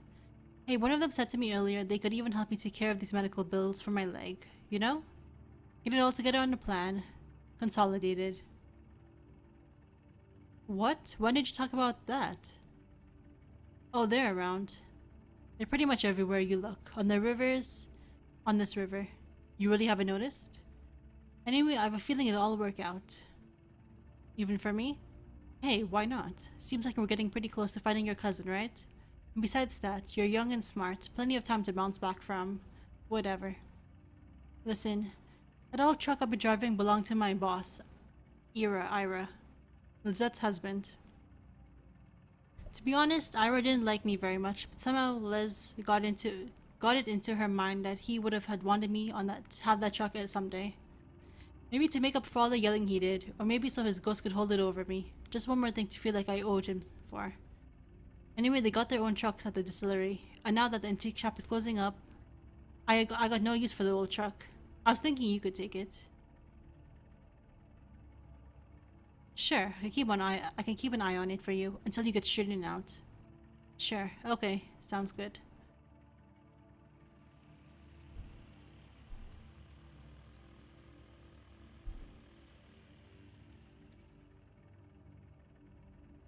Visitors to the Echo River small-footed black bat artificial sanctuary are asked to take extra precaution in order to prevent the introduction of foreign, fungal contaminations and the spread of white nose syndrome. Please do not visit the sanctuary during the same day in which you visited any cave known or suspected to host bats infected with white nose syndrome. Please do not leave your vehicle. If you must leave your vehicle, please remove shoes, clothing, jewelry, headwear, and eyeglasses to ensure you do not bring any foreign spores ashore with you. Please do not touch any bats or structures. The small-footed black bat is confused by light. If you are using a lantern other than artificial light source, be aware that it might attract or confuse bats. If you are approached by bats, do not panic. Relax. Stop your vehicles and switch off your lights. Never touch a bath. So, turn this off? But I want to see a bat.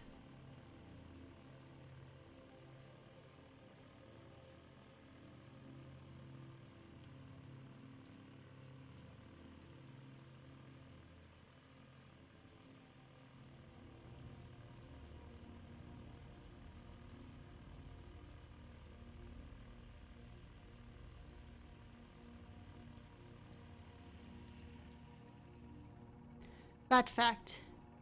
Ever you talk about your mouth full? Bats do it all the time. Bats talk in extremely high frequency clicks, too high for humans to hear.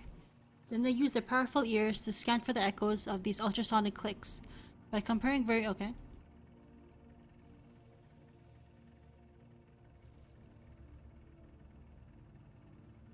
I wonder how the other bats know whether one of them is really talking or just chasing a bug. Sometimes it's hard to know with people too. Oh yeah. Like how about this weather?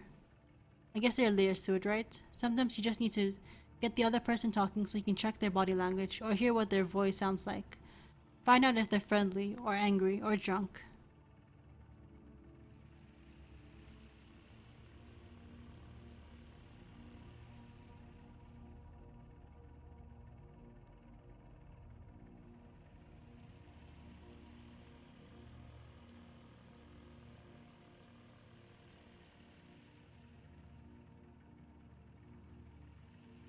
Lots of bats. A lot of bats. Oh my god.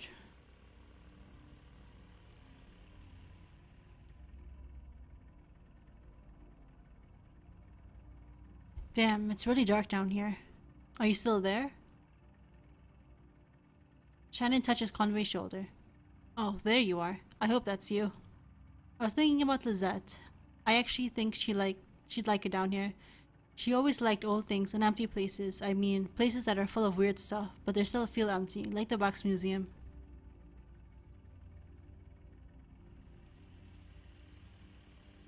That's probably not a bat fact. We'll ignore that. What's up with this tree?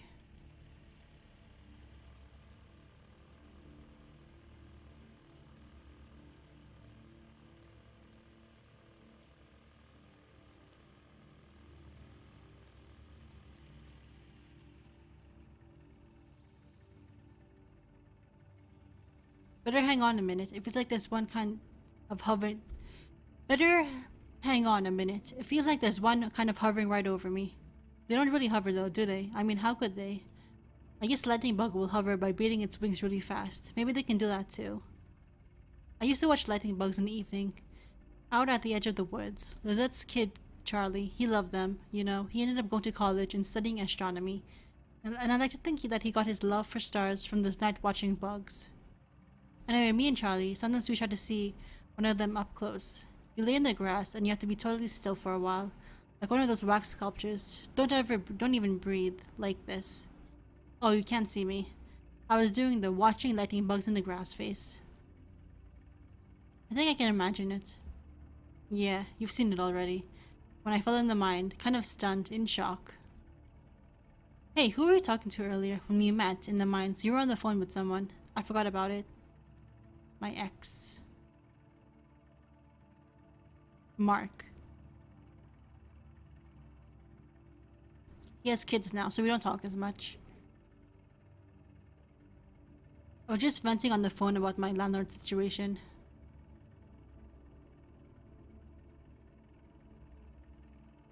He was very patient, but I could tell he had no idea what I was talking about. I actually hate talking on the phone. Yeah, I try not to use it. I like to see someone's hands when they talk. Most people never learn to lie with their hands, so anything you see there can pretty much take for the truth.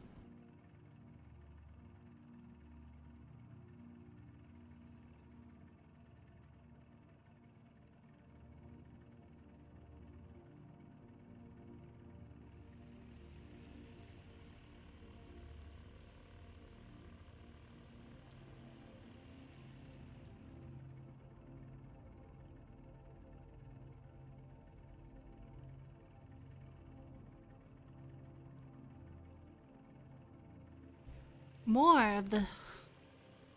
Really, you guys? Why are they... Okay. Strange.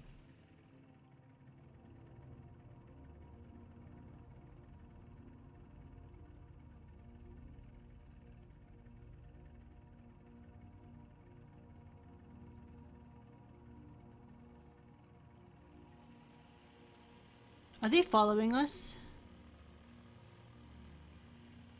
They're following us, this boat. Right? Those are the same ones. Another effect. Let me turn this off.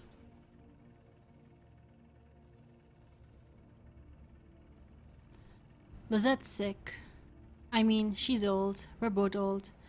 Hell, you're about the youngest person I know right now. Oh, and that kid. Maybe blue, by a people calendar. But in dog years, I think she has us all beat. So I'm old too. Sure, and I forget stuff all the time. Especially if I had a few and my brain is swimming.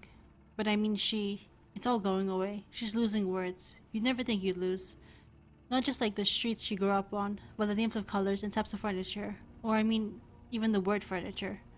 She'd say, we still got a few nice pieces in the, what's that I call the shed?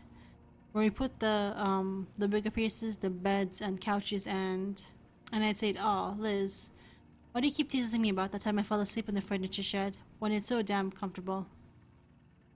I tried to help her keep some dignity, you know? That's all I had to offer at the end. She has a sister in Nashville who'll take good care of her. And now that I'm not around the shop all the time, what was that old guy's name? Used to make deliveries for the shop. He smells like leather. Ira was always yelling at him. Too drunk to work on one day. He could have been in the right place at the right time. Um, do you you feel pretty badly about that accident? Do you think she blames you? No, but it's awful to say, but sometimes I kind of wish she would. That way at least she could eventually forgive me. You know what I mean, right? I'm sure she'd forgive you. Okay, I think the paths are clearing up. Can we, like, talk to these dudes that are right there? Please. They're right there.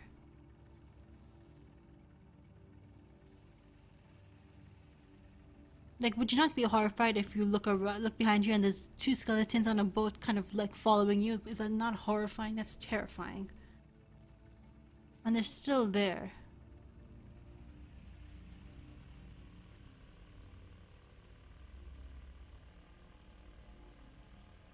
Oh, she can't see them. She can't see them. Only Conway can see them because he's the one that has the same limbs as them.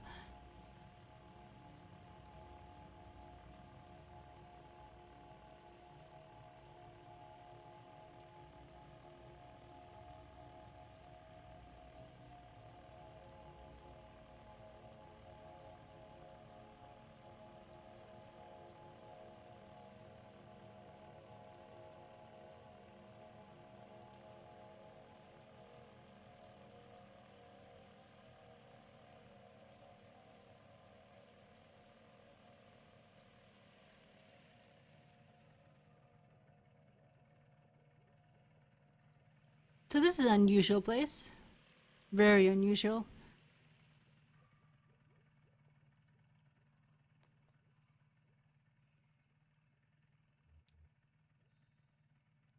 Careful up there. Can't drive your new truck. If you slip or break your legs. You too. Try not to make any more bad deals while I'm gone. I'll just be floating along down here.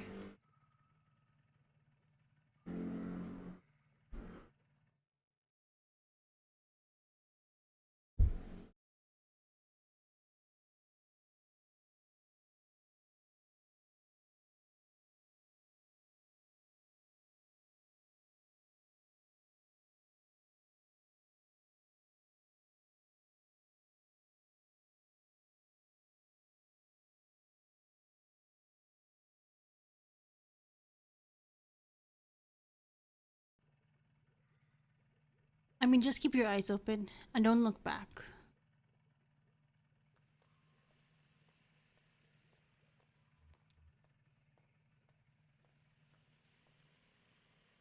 Softly.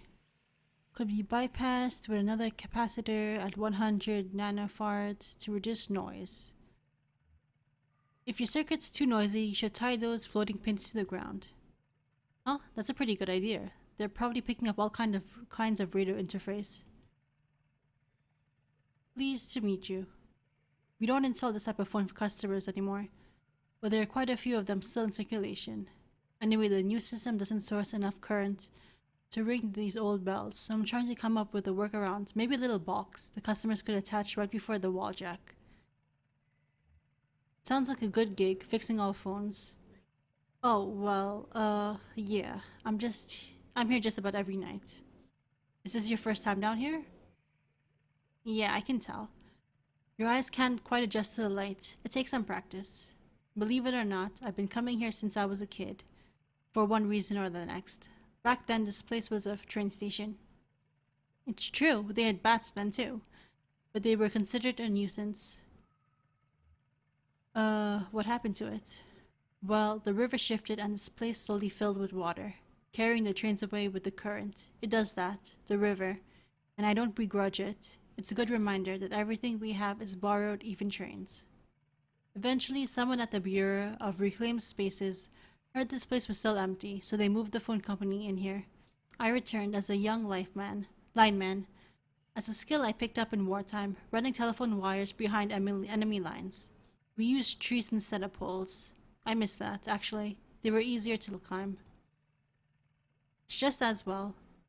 I'm in no shape to be climbing anything these days. The closest I get is patching up the wiring in the crystal room for the WEVP folks.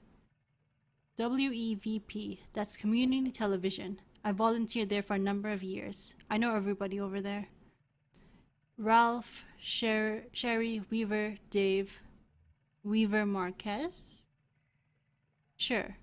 That's funny. I was just thinking about her. Yeah, I met her a couple times at the TV station. I suppose I didn't know her too well.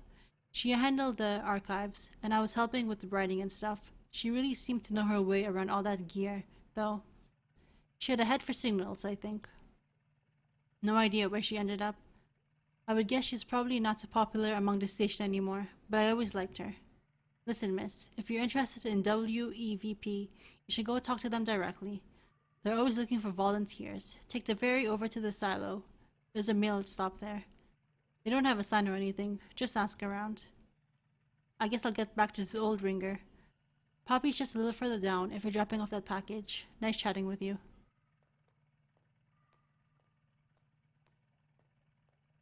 Let's talk to Poppy.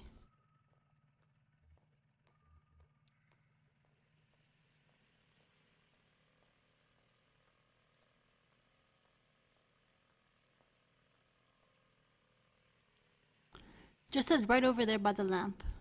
Thanks. Actually, just a minute. Who does that parcel claim to be from?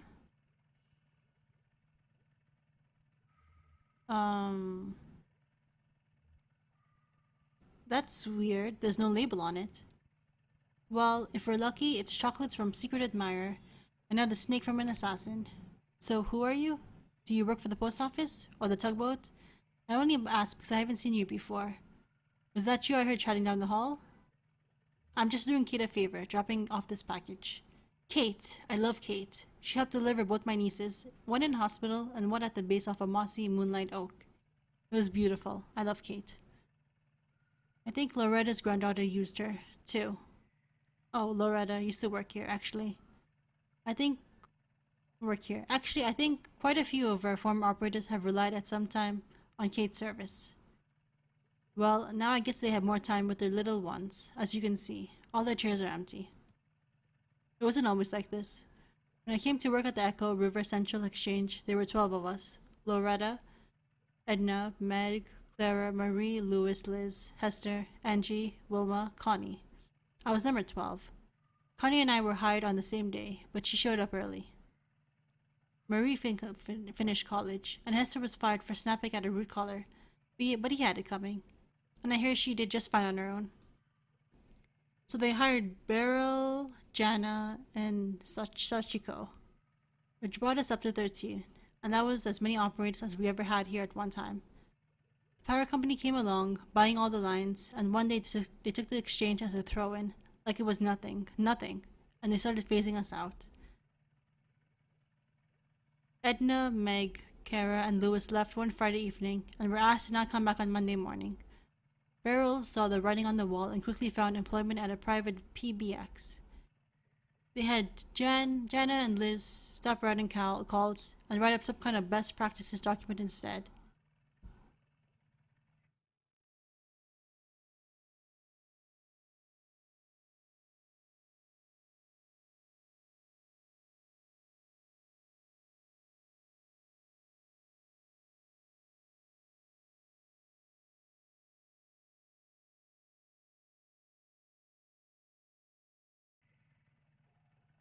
It was their final task as an exchange employee. Some of the girls were reassigned to other divisions. Connie, I think, was checking residential meters. Sachiko and Wilma were moved into energy sales, cold calling businesses to see if they needed to upgrade the electricity plan. At least they were still on the phone. Then it was just Loretta, Angie, and me. We were swamped. The hours were hell and hard on the throat. The voice with a smile became a croak. I was gargling warm salt water in the break room, sipping from a thermos full of hot honey broth stashed under my chair. Oh, I brought a lot of extended techniques to the switchboard in those days.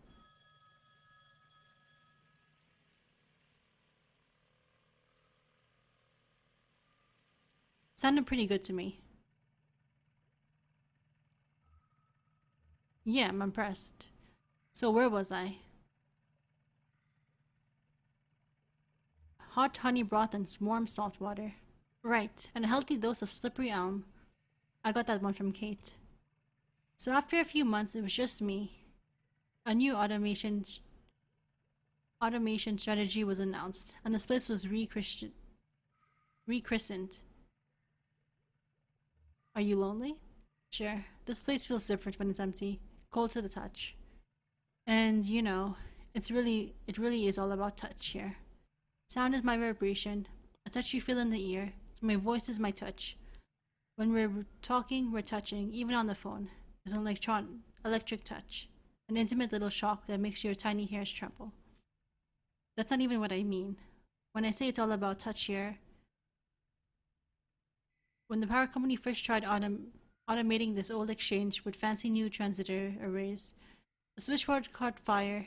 It was just too much, too fast. So they tried using some clunky old mechanical relays, but then the calls were getting mismatched and out of sync. It was a nightmare. The technicians determined that the phone system down here has been designed ad hoc over decades around the specific tempo of its human operators. So short of replacing the whole thing, not to mention all the wiring, they'd have to work out the exact timing of every little human gesture that goes into routing a phone call. And that officially is my role here. I run the switchboard for the whole exchange. Once the work of 12, I'd like to remind you. They have some kind of machine somewhere that tracks how long it takes me to do each little thing. The caller never hears my voice now. They dial. My little indicator lights switch on and I made a connection. Do you miss talking to callers? You know? There's something that bothers me about the process, beside the fact that I'm training my replacement, who isn't even human. Here's what I mean. How long do you think it should take? How long do you think it should take to time my every move and recreate the timing in an automated switchboard? Rough estimate. Couple days? That's what I said. But this has been going on for over a year, and a very dark thought has started to nag at me. What if there is no cheap machine that's going to replace me? What if it's cheaper just to keep me here, filling in for the rhyme of the operators? What if I'm the cheap machine? You're not a machine. Let's have you to notice. I'm more in the Echo River Central Exchange, and I'll carry a torch for the voice with a smile. But at least I'm keeping some part of it human, right? Even if it's not the best part. Oh, the parcel. Right over there by the lamp is fine. Thanks for dropping that off. Take care. Think of me when you dial 0.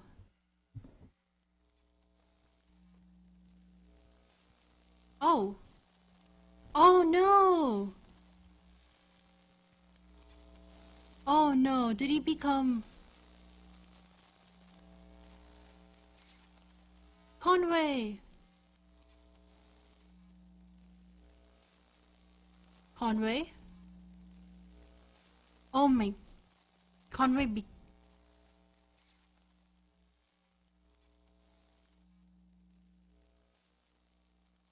Conway, what happened?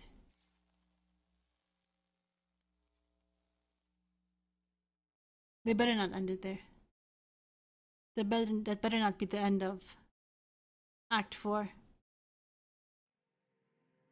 What happened to Conway? No!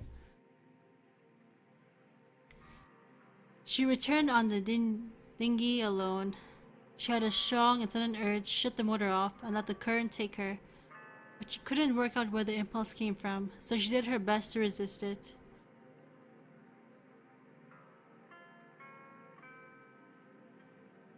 She met a flower salesman on a raft. They floated alongside in a buoyant pot. Bobbing untethered, he unrolled them with a long pole in a stream of small adjustments. She leaned over the water to get a closer look.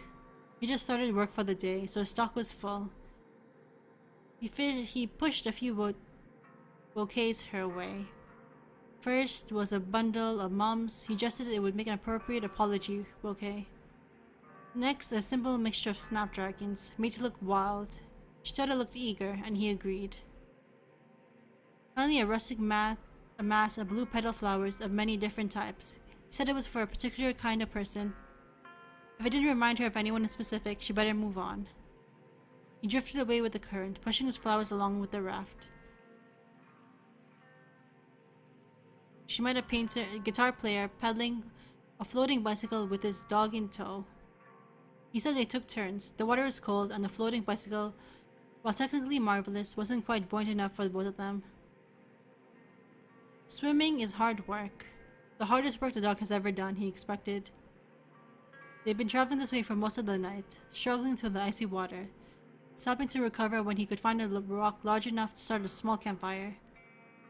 He had his belongings stuffed into a weathered guitar case at the end of a thin rope. It floated pretty well, so he only had to keep an eye on it and occasionally free it from a rock or something driftwood it was caught on. She invited him to ride a ways on the dinghy. He appreciated the offer, but they weren't in a hurry. She met a family of 5. The boat was loaded to capacity with black plastic bags and a few larger pieces of furniture wrapped in a blue tarp. 3 paddled, the 2 adults and the older child. The 2 younger children slept. They'd been traveling all night, first by car, and then for the last few hours by boat. Hungry and tired, they didn't plan to stop until they reached West Virginia, where a relative had offered to take them in. But the adults were happy to take a break from paddling in weary silence. They asked her about her river's journey. She told them about the memorial. They were sympathetic. No minors in the family, but he was once injured at a warehouse job and had to fight for disability pay. They knew what these companies were like, and what it was like to have to assert your humanity to them. They wished her well and paddled towards West Virginia. She gave in, shut off the motor, and floated for a while. Then she knew what she'd been craving, a moment of silence. What happened to Conway? Like, I don't like that. What happened to Conway?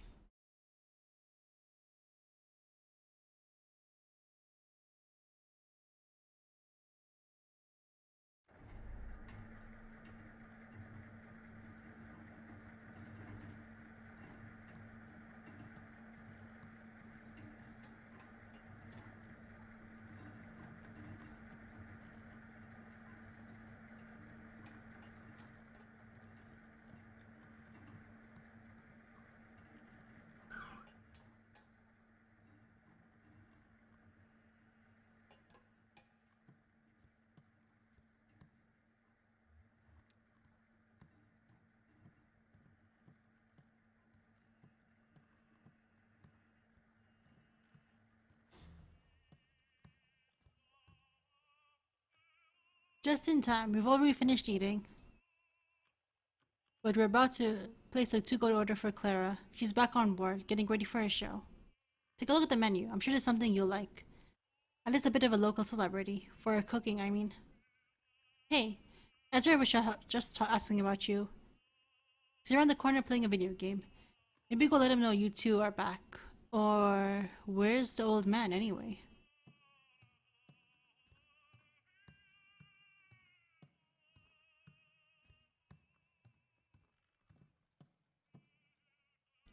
Bad luck. You'll get it next time. Hey, got a quarter? He's almost got this. It's true. Sure, I have 1/4. Thank you. So, where's... They took him. Yeah, he really got himself in a situation there. Yeah, I'm gonna go sit down. Cool. The food is good here. I think everyone else is finished up, but you could probably get something to go. To Ezra. Alright, let's give it another shot. Let's see what's going on top of the pile here. There's a stuffed octopus, a soft bag full of clamshells, cowboy hat, and some big headphones. The octopus has a leg wrapped around the boombox underneath it. The shells are pretty clear, but I don't know if the claw can really grip the bag well. Cowboy hat is in the corner, so it's kind of tricky to tell if it's wedged in or not. Those headphones might be a good bet, but I can't see the cord. It could be wrapped around something. What are you gonna go try for? I was thinking maybe the headphones? Let's go for the headphones. Good call. I think that's our best bet. Okay, when I put in this quarter in, you have about 8 seconds to grab your prize. The headphones are on the right, pretty close to the middle. Let me know if you need help lining it up. I've got a slightly different view of the field from up here. Ready? Here we go. Johnny inserts the coin and the machine awakens. 8. Claw hovers in front of the left corner of the machine. 7.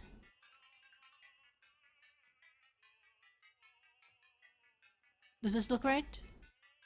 Too far to the left. Okay.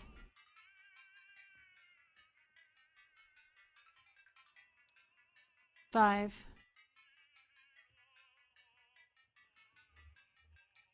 4.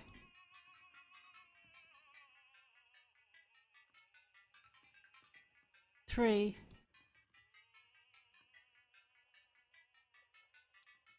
Claw drops. It grabs the headphones. Seems unusually weak this time around, and the headphones tumble back out before they can be retrieved. You were robbed. I guess the house always wins, except on Tuesdays. A friend of ours always said that. I never really knew what he meant. Oh well. Hey, listen, if it sounds like the old man you were following around, I guess he had to leave. Is he okay? Yeah, he's okay. I mean, I'm sure he could be better. But I don't think we need to worry about him. Anyway, I don't know what kind of plan you have now. But if you need help figuring out your next move, you can always talk to me and Miss Junebug. I just wanted to make sure you know that. Could I keep going with you? Hey, I've got an objection. We have a pretty ad hoc thing going on, me and Junebug. I'd have to talk to her, but I bet you're welcome to tag along for a while, if you're into it. Hey, maybe we still have time to poke around this place a little. They have some pretty wild stuff in here.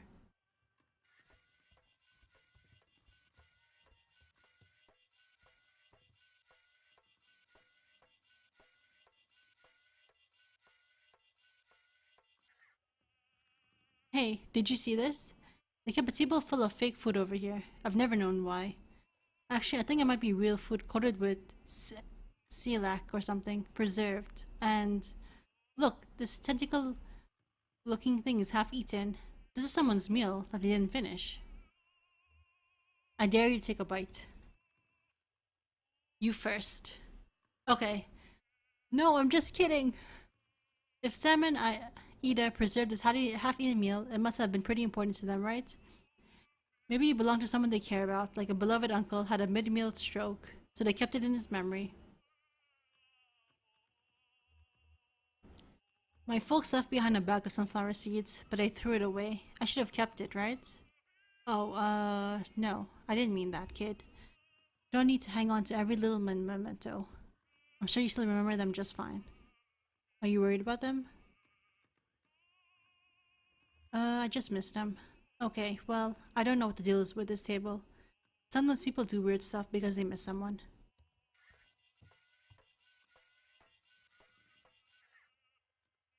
Weird. Somehow I thought it was his truck and delivery and all. It was. That's what she's saying, but he gave it to her before they took him away. To Shannon. But you're going to deliver it anyway, right? Why? He's my friend. He needs my help to finish his job. That's right, he's our friend too. Johnny and I will help you unload when we get there. Lift with your legs, Cricket. Yes, ma'am. So, how was everything? How was the sweet cave snail? Devastating. You're a killer, Ida. Well, I can't take all the credit. Sam came across a whole cave snail colony down there, about a year back. Been leaving rock candy for them to gorge on since. We've just started harvesting earlier this month. Yes, it's all about patience down here. Everything grows more slowly in the dark. There's a fish in lake that lives to 200 years, and its flavor profile only develops at about 75. Got a pot of bones in there that's been stewing for at least a week. I don't even remember why I put them on. Come to think of it, I don't even remember what kind of bones they are. Oh, we need one for the road. Clara said she wanted, something primordial. She said, what does that mean?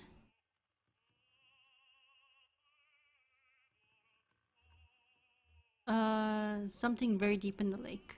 Ah, could be... And chat in the menu. Here, you pick. I'm not good at this. Specs the menu.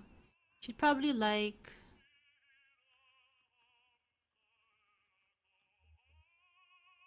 Cedar plank cavefish with red pepper crust and butter sauce. Good choice. Your friend will love it. I'll have that right out. Ezra leans over the table and carefully examines the preserved food and drinks.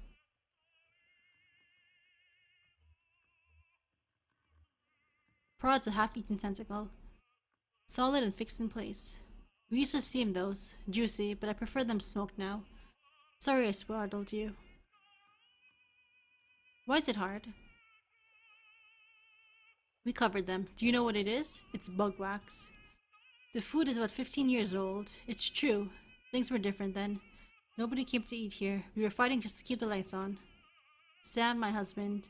Sam was depressed. He couldn't catch anything. That's part of the problem. Most of what we served was shipped in frozen or dried. Shipped in frozen and dried. And I just threw it in the fryer. We both come a long way since then.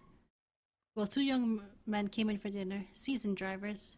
They said over 10,000 hours between them and Lake Lith alone. They'd been out all day, salvaging parts from a riverboat wreck, and had worked up a fierce hunger. They said they ordered the whole menu, even without even looking. Short menu in those days. I sat them right there and we went back to the kitchen.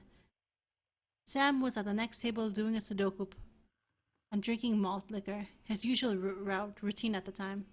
An hour later, I was cleaning up when Sam came bursting into the kitchen. Ida, he said, kind of frantic. Drivers are still hungry. Bring them another course. And I said, they already ordered the whole menu. Sam said, make something new. Keep making up dishes, whatever. Just keep bringing out food.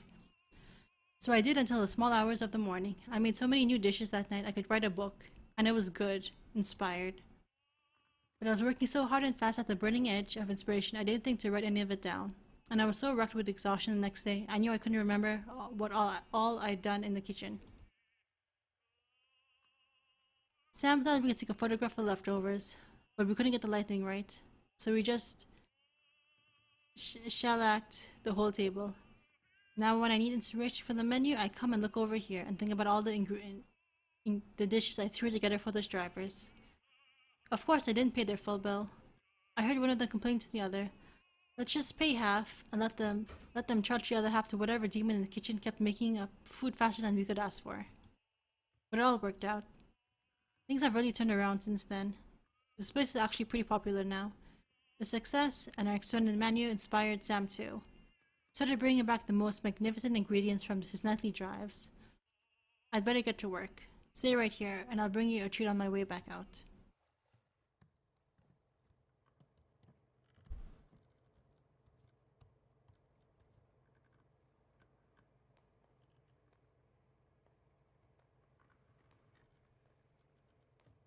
That's Sam? Well, buddy, I guess you're the catch of the day. The one and only. So what are you? You look like, well, some kind of eel, I guess. Kind of a mopey little guy, huh? Yeah, I can see it in your eyes. You smell like sort of buttery. Well, that should be just fine. Skin feels like sandpaper. Huh, well, she'll figure something out. I think I'll call you Serpentine Grey Eel. Welcome to Sam and Ida's. The one and only Serpentine Grey Eel. I hope you enjoy your stay. I mean, not too much. Have you ever seen a creature like me before? You're pretty far down there. I wouldn't be surprised if I'm the first, except there were two divers who went before me, long ago. Maybe that was before your time. How old are you anyway? I wonder. They ate here once, back in the bad old days. Two young guys. Could have been brothers, maybe. I was over in the corner with my coffee and crossword. I haven't been able to catch a thing, so I'd just fried up something from frozen. Well, these guys were hungry enough to eat it, and asked for more, and they did at least as much talking as eating. See, like I said, they were divers, and like I said, they might have been brothers. They had a kind of rivalry going between them or something. Ida was about to write up their last check. Write up their check. But I slipped calmly and quietly into the kitchen for a minute and told her to just keep bringing out food. I figured they wouldn't notice, caught up in their boasting as they were, and I wanted to listen. They went back and forth for hours about all the deep and dangerous dives they'd been on, new tunnels they discovered, all the weird creatures they encountered at the weirdest depths of the lake. It was like a dance, no, like a boxing match. Each story went deeper than the last, and I listened to every word of it, memorized every description of every tunnel and diving route they discovered. That's my map now, you see? For 15 years, I've been using routes the two young drivers discussed right there at the table.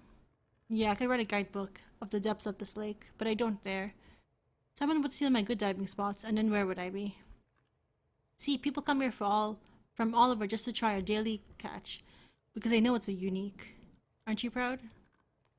Since I can't write any of it down, I just preserved the table where they had their meals so I can look at it just to jog my memory. Like, they were eating pickled crab when they talked about the shipwreck full of salamanders. Pretty clever, huh? It's my own secret code. Well, I'll be straight with you. There's one feature of this arrangement that I find unsettling. In fact, I lose a decent amount of sleep over it. I told you those boys were competing, right? One-upping each other? I mean, each getting wilder and more adventurous as they traded tales?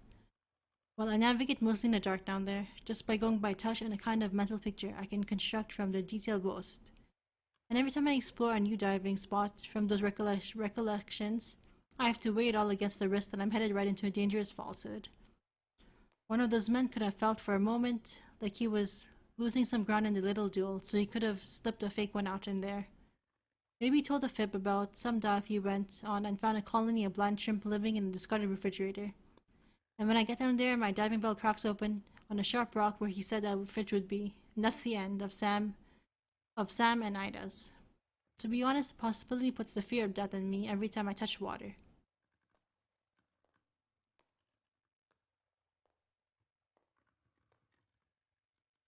Hey Sam, good haul tonight? We'll see what you can make out of it. Yeah, pretty good I think. I hit some trouble down by the narrow tunnel. Some kind of fast-growing freshwater barnacle just about sealed it up. I picked away for half an hour before I gave up and went the other way around. But I got the catch of the day. That's the important part. That's what people travel for. What's the catch today? This here is a serpentine gray eel, mopey sandpapery old eel.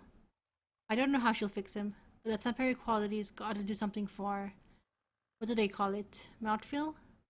Would you stay for a drink? I got dark rum that goes well with coffee. I think we're about to leave, but thanks.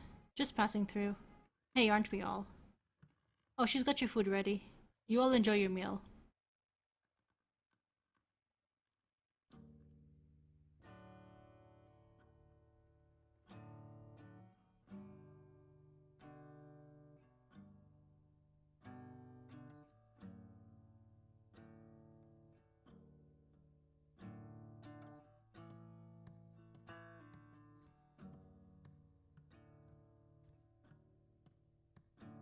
This world is not my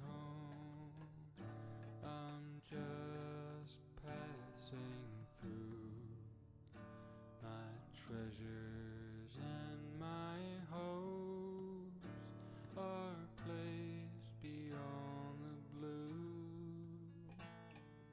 Many friends and kin have gone on before, and I can't feel at home in this world anymore.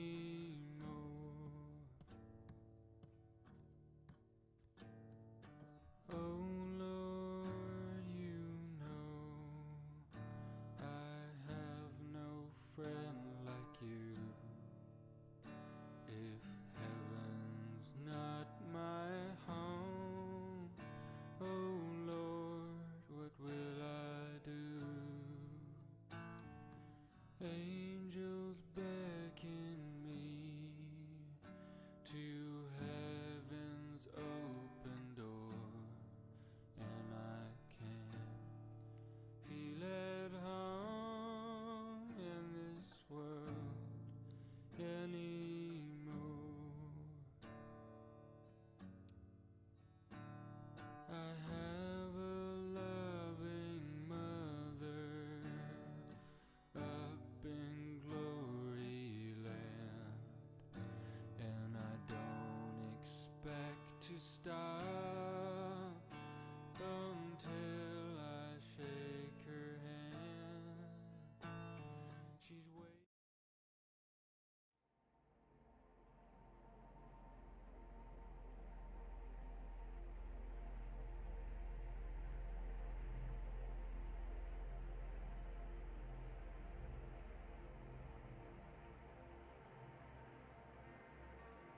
See that?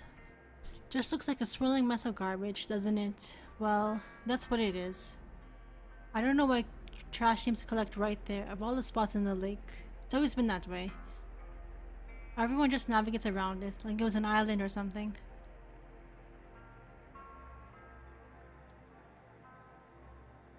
Gemini, canoe, and firewood. The place was run by twin sisters, Cassie and Paula, I think. This was years ago. They used to rent out canoes to tourists, campers, pilgrims, folks like that. They must always had some kind of deal with the distillery. You always see a couple of Hard Times boys posted up on the dock, peddling small bottles to the customers. Cassie and Paula worked those old canoes to death, wrung every penny out of them. They'd only take one out of commission when it was truly demonstrably dangerous, and you couldn't get a refund unless your boat was visibly taking on water. The side business in the firewood was a stroke of minor genius. Yeah, this clustered place makes a decent local museum. It's as good as history as I could tell. We arrived at a small houseboat neighborhood that sometimes hosted concerts for pleasure of its residents, where Claire was scheduled that night to perform.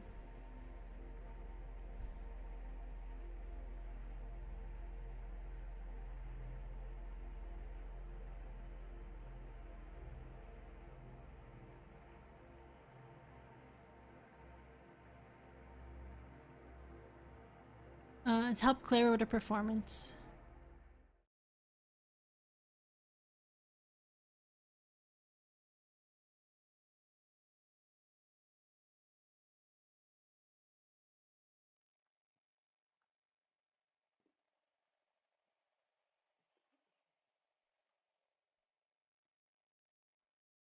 That's a very special tape player you have there.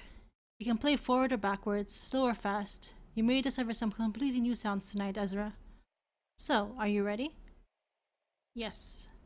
Excellent. I can tell you have a good intuition for sound, and that's very important in this piece. Any questions before we begin? Nope. Alright, let's begin.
Thank you, Ezra.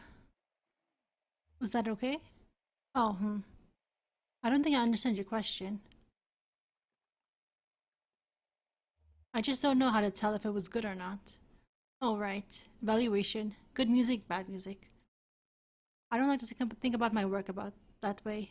Sometimes it's difficult not to. Of course, it's natural to want your art to be good, even if you don't know what that means, but I try not to be attached to outcomes. Does that make sense? My violin teacher used to tell me to play like a tourist, act as though you'd never been there before. I hope you'll continue making tapes, Ezra. I'm sure there are many more people who would enjoy listening to them on this river and elsewhere.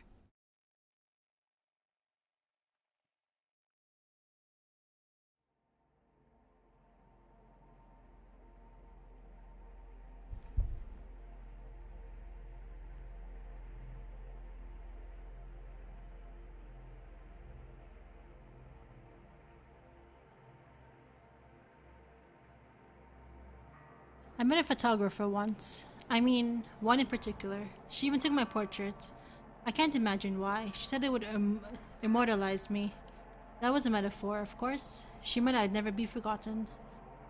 And as she was disembarking, not far from here actually, the film fell out of her bag. I was borne away by the current. I was working on deck at the time. Shot me a sad, apologetic glance, but I wasn't bothered. It was no shame to be forgotten.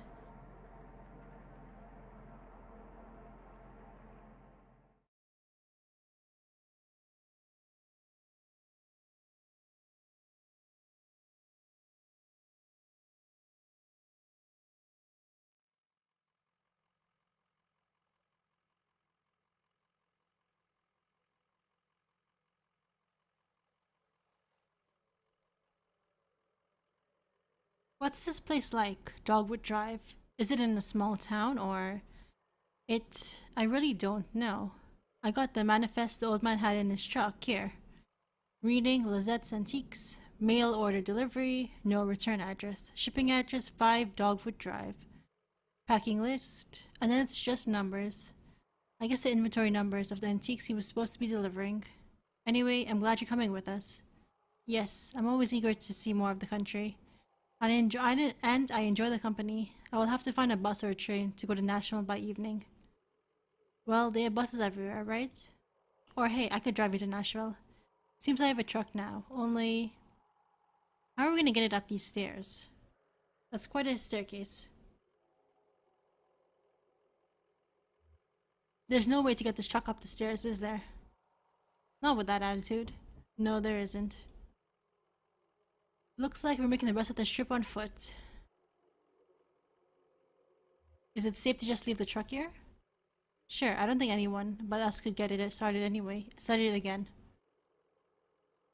Alright, Cricket. Let's get this delivery packed and tied into bundles. We're hiking it upstairs. What's in there? Antiques, I guess. Antiques. Yeah, antiques are. It's like junk, but people will pay for it. Oh, to Clara. Sorry, I guess you'll be taking the bus after all. It's okay, it'll be an adventure. Shannon sighs and stretches. Tired? Don't worry, lady, we're almost there.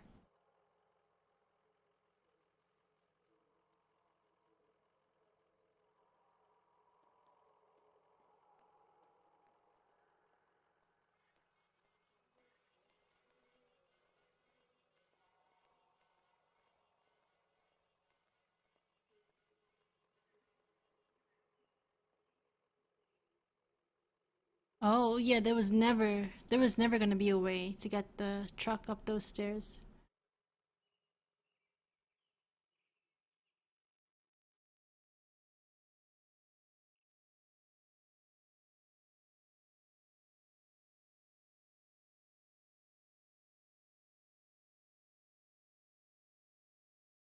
End of Act 4.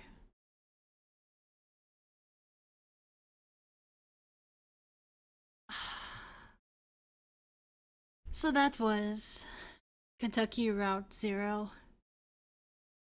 I am actually kind of sad about the ending so far. I mean, it's we have one more act that I probably won't be able to finish for a while because it hasn't come out yet. But um that was, despite this being a very bizarre game, that was actually kind of a depressing ending, which was because Conway, um, I wonder if there was an option, if there was some way where if we did something differently, we wouldn't lose Conway.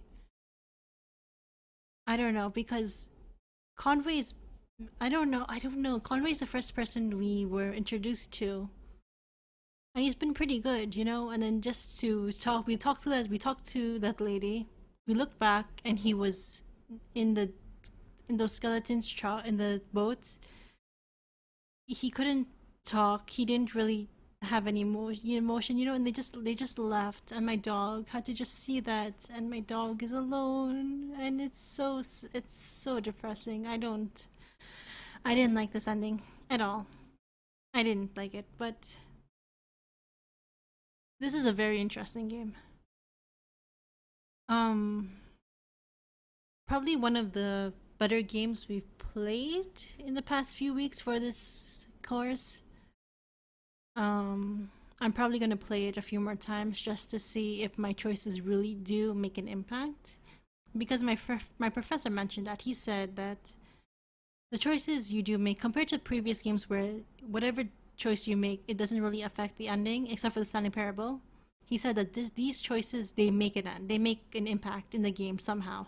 They make like a big impact in the game. And I guess I didn't really realize it that much. Maybe I think I need to play it again just to and make different choices and see if there really is a big impact. If things like really differ from the choices I made in this playthrough or not.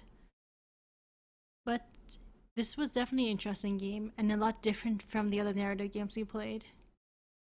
Because in the other games we focused mainly on one single storyline. In Gone Home, we focused on our sister's storyline, figuring out where she went, and it was only about her. It was always completely about our sister.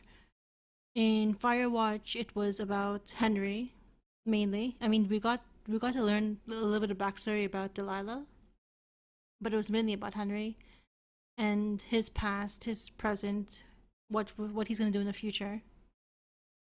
Dear Esther was about the narrator, about Paul, about his wife, about what happened, why he was on the island, why he wanted to kill himself, what happened. It was his story. Walden, it was about Henry. I think the guy's name is Henry Walden. The guy who the guy who we played who was living in the forest. It was his story, but we did learn a little bit about everyone else. Mr. Emerson, our sister, our brother, but the entirety was of Walden, his life. We only controlled him. We only experienced what you know, he experienced in real life. It was all about him. Stanley Parable, we I guess we just focused on Stanley. Stanley Parable, main character. Focused on him.